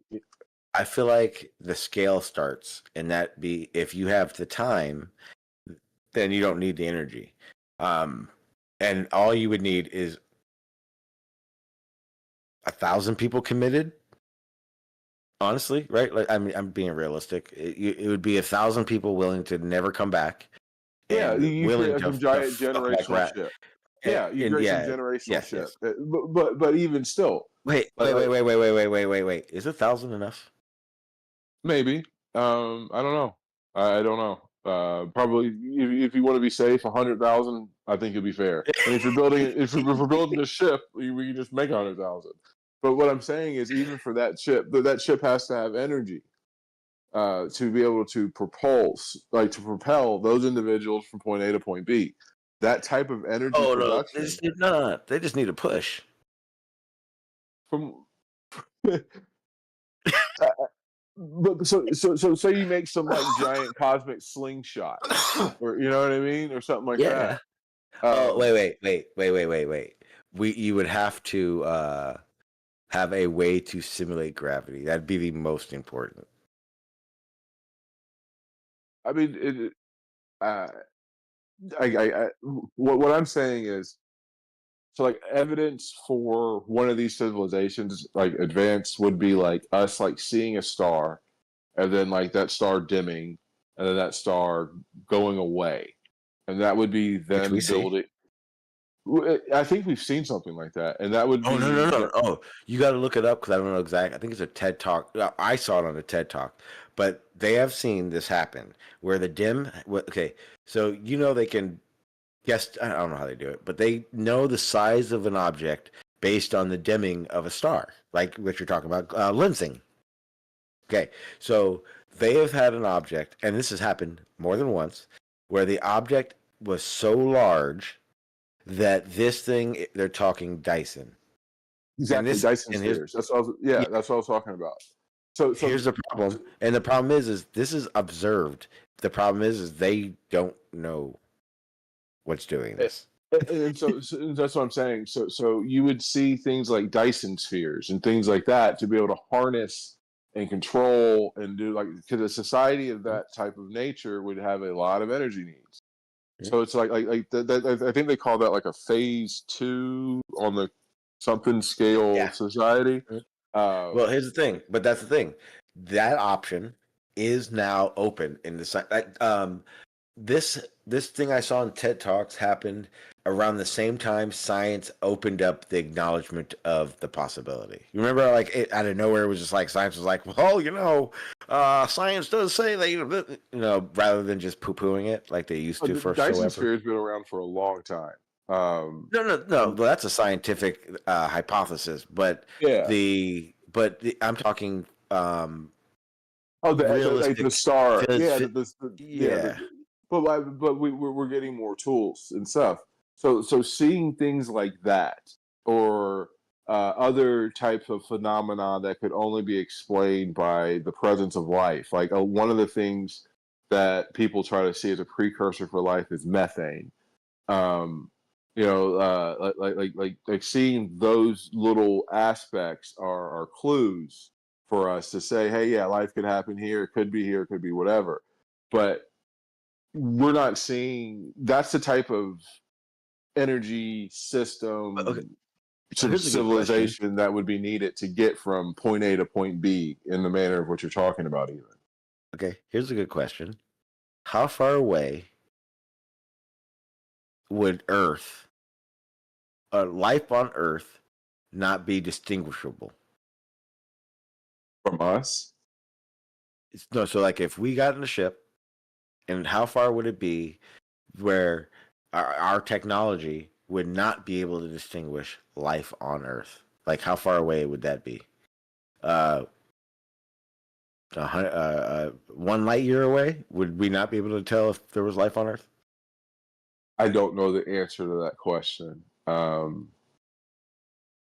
We would be able to see from a very far distance the spectroscopy or whatever of the planet, and see the elemental precursors and shit like that.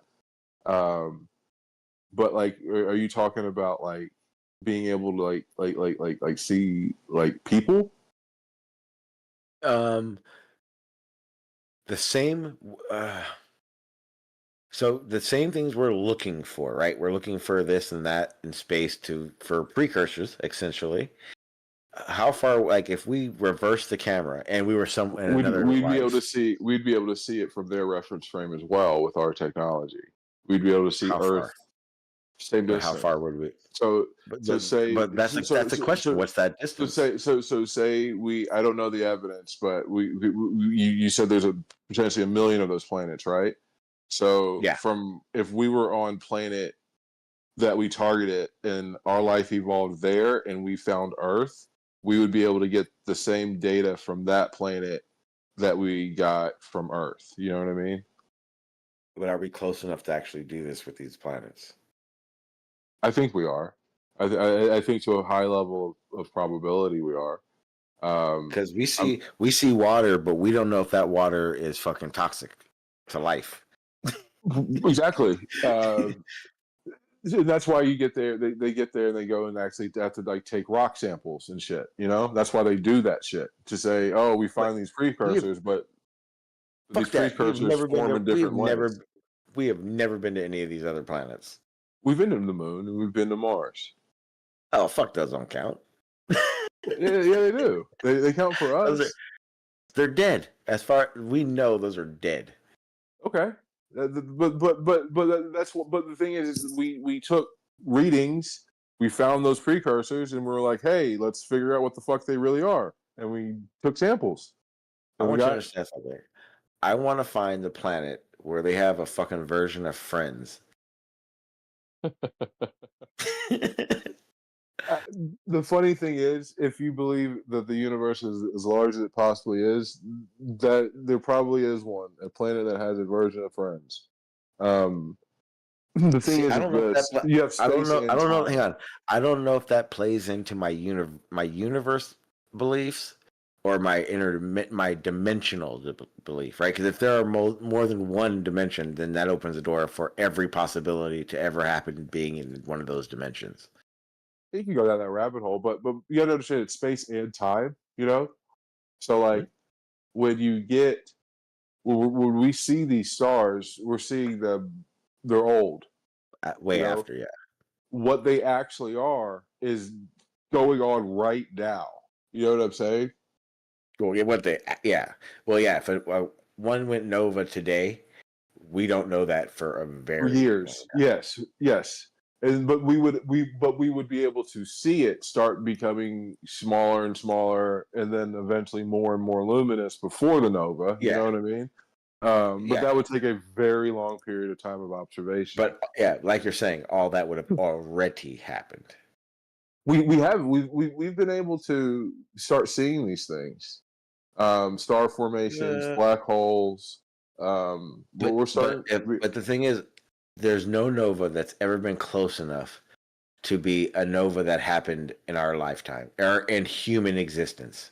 I think there was one. I don't know if it was human existence, but there was a recent nova. I would say recent cosmically.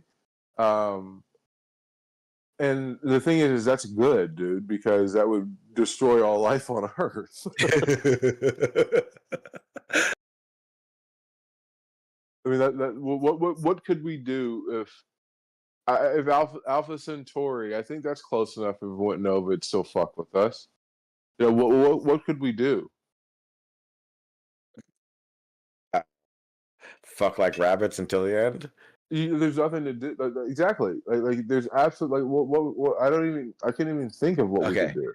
So I see. I hate astronomers or Which ones do the star stuff? I hate them. It says it's hard to pinpoint an exact total, but they said there have been 407 novas observed in the Milky Way galaxy since 2019. Yeah, there's a shit ton of them now. Yeah. And then it says, this is where it fucks it all up. And it says, additionally, nearly 16,000 supernova have been discovered and confirmed since 2012. Well, they're brighter. Seems like too many. Oh, okay, okay. You know what I mean? So they would Yeah. we would be able to see those better than we would the other ones because they don't produce as much. How do we know supernovas and novas aren't the same thing? I would say it's the size. It's like the difference between like an atom bomb and a hydrogen bomb. Okay. This is gonna fuck with you. You're not gonna like this part of me. They use what do they call it? The 2 points of vision to figure out how far shit is. Tip of my tongue. Fuck, what's it called?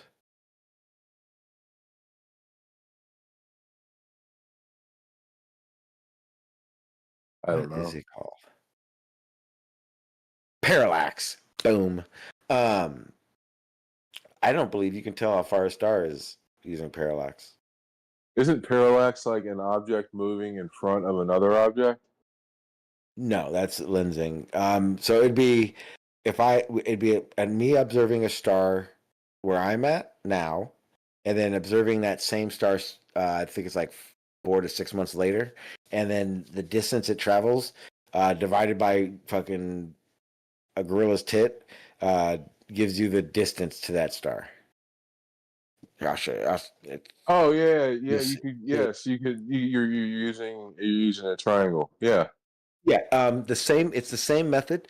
You can figure out how fast a commercial airliner and its altitude is from where. Yeah. Same thing. Same practice. Here's the problem.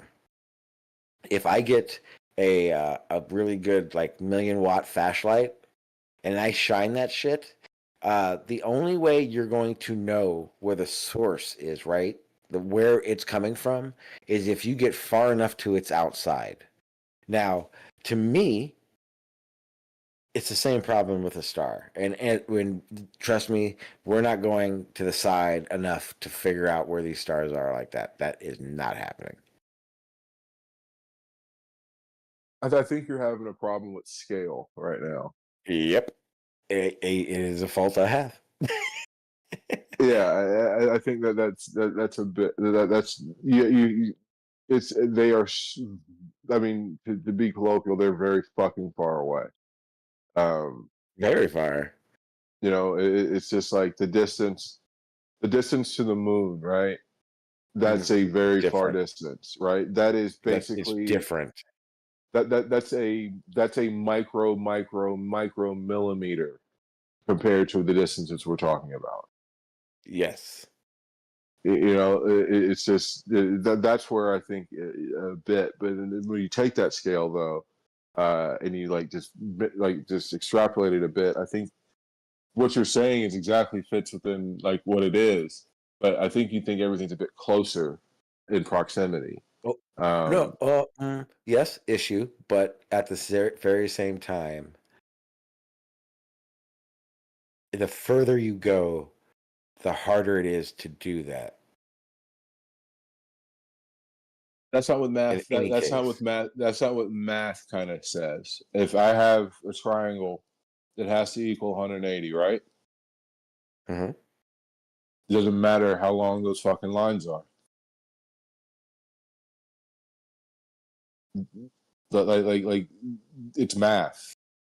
It allows you to take giant things and scale them down to 1 + 1 is 2, essentially. Yeah, but the source of it is different. When you're pinpointing a source of where something is, I feel like it should be different. I see what you're saying, but like I said, on the big scale of things, like think about it, like cosmically, having a 1% margin of difference cosmically is a shit ton of distance. Okay. So when they say, when it's 4 light years away, Uh-huh. it's not Google it's not Google Maps 4 light years away. Exactly. I mean, Okay. that's the thing. Is like, another thing. I think you know this, but a light year is a distance of the speed of what a light would travel yeah. It's not in a year. Yeah. And that's a number, and it's a very far distance. That's one. Like we're talking about things that are like billions of light years away. You know what I mean? Oh, no, yeah. It would It's like, take a billion if I had times longer for us to get there in our conceptualized idea of speed. precisely, like exactly when you look at relativity, like to get to the end of the universe for us to where we are now, it would take more time than we've already Don't had get in the universe to get to the end of the universe. don't yeah, I'm not crazy. Any kind of interstellar talk to ever be possible means we figured out how to get as close to the speed of light as we can. I would Period. I would say truly, if that's why there's no way that this is reality for anything close to what we have technology wise today. But the only way to do it is to create a wormhole, basically a Higgs-Rosen bridge, essentially from those 2 points in space and time, and that would Yeah, take you a know what? shit ton of energy to collapse that into Yeah. that, and that's why I said you would More need that type importantly, of tech. because I do believe in worm. I believe in white holes. I am 1,000% believe in white be able to holes. go to the other And side. yeah, and I just think what we need is someone who's not a bitch. I'm kidding. Dude, I'm the kidding, thing but I'm is, for real, right? I think it's called Hawking's radiation, and there's a concept that it proves is about the preservation of information. Mhm. If things do go into the center of the black hole and they're destroyed, that would. Not destroyed. Not destroyed. I get that. That's It's what Hawking's. it. That's what Hawking's radiation proved. That it was Oh, it transferred into would. It another. would. Yeah. Wait. But wouldn't that only be a way to try to go against a white hole to say that there is no other side?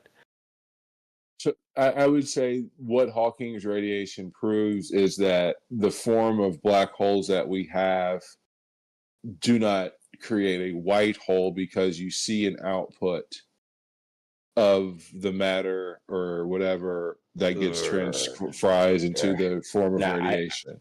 I know you've heard the growls. Here's the problem with that. until you find a non-bitch and someone is willing to fucking swan dive into that motherfucker, that is speculation. Do you know how fucking far away? That's what I'm saying. Like, it's on a scale. There's no way in hell that we're gonna like. If we sent, have you ever seen Hitchhiker's Guide to the Galaxy? No, yeah. Remember That's what I Deep mean, though. Think? But No, that's what I'm that's what saying. Like, basically, what we would it's do is speculation. we would create a machine, and like 400 years later, I'm sorry, like 400 million years later, it'd come back, and the dude in it fucking does his nosedive into the fucking black hole, and we'd hear nothing in return. You know, because, I mean, if it goes on the other side, maybe he went back in time and he wrote a note, and it's like now on the wall. You know, I don't know. But at the same time, like that's what it'd be a very hard experiment to do. They're very far away. Again, we assume it would be very hard to do. We just need to send someone out there to do it. I'm just saying. Dude, first we need to find the firmament. If we find the firmament, then we will be able to find the firmament before we're able to do this. I'm just saying the other universes could be interesting. It's always fun. Yeah. No, Okay, I gotta go eat. it's I'm gonna go. I gotta go eat dinner. My wife's staring at me. well, enjoy that food. Yes, it was a great conversation.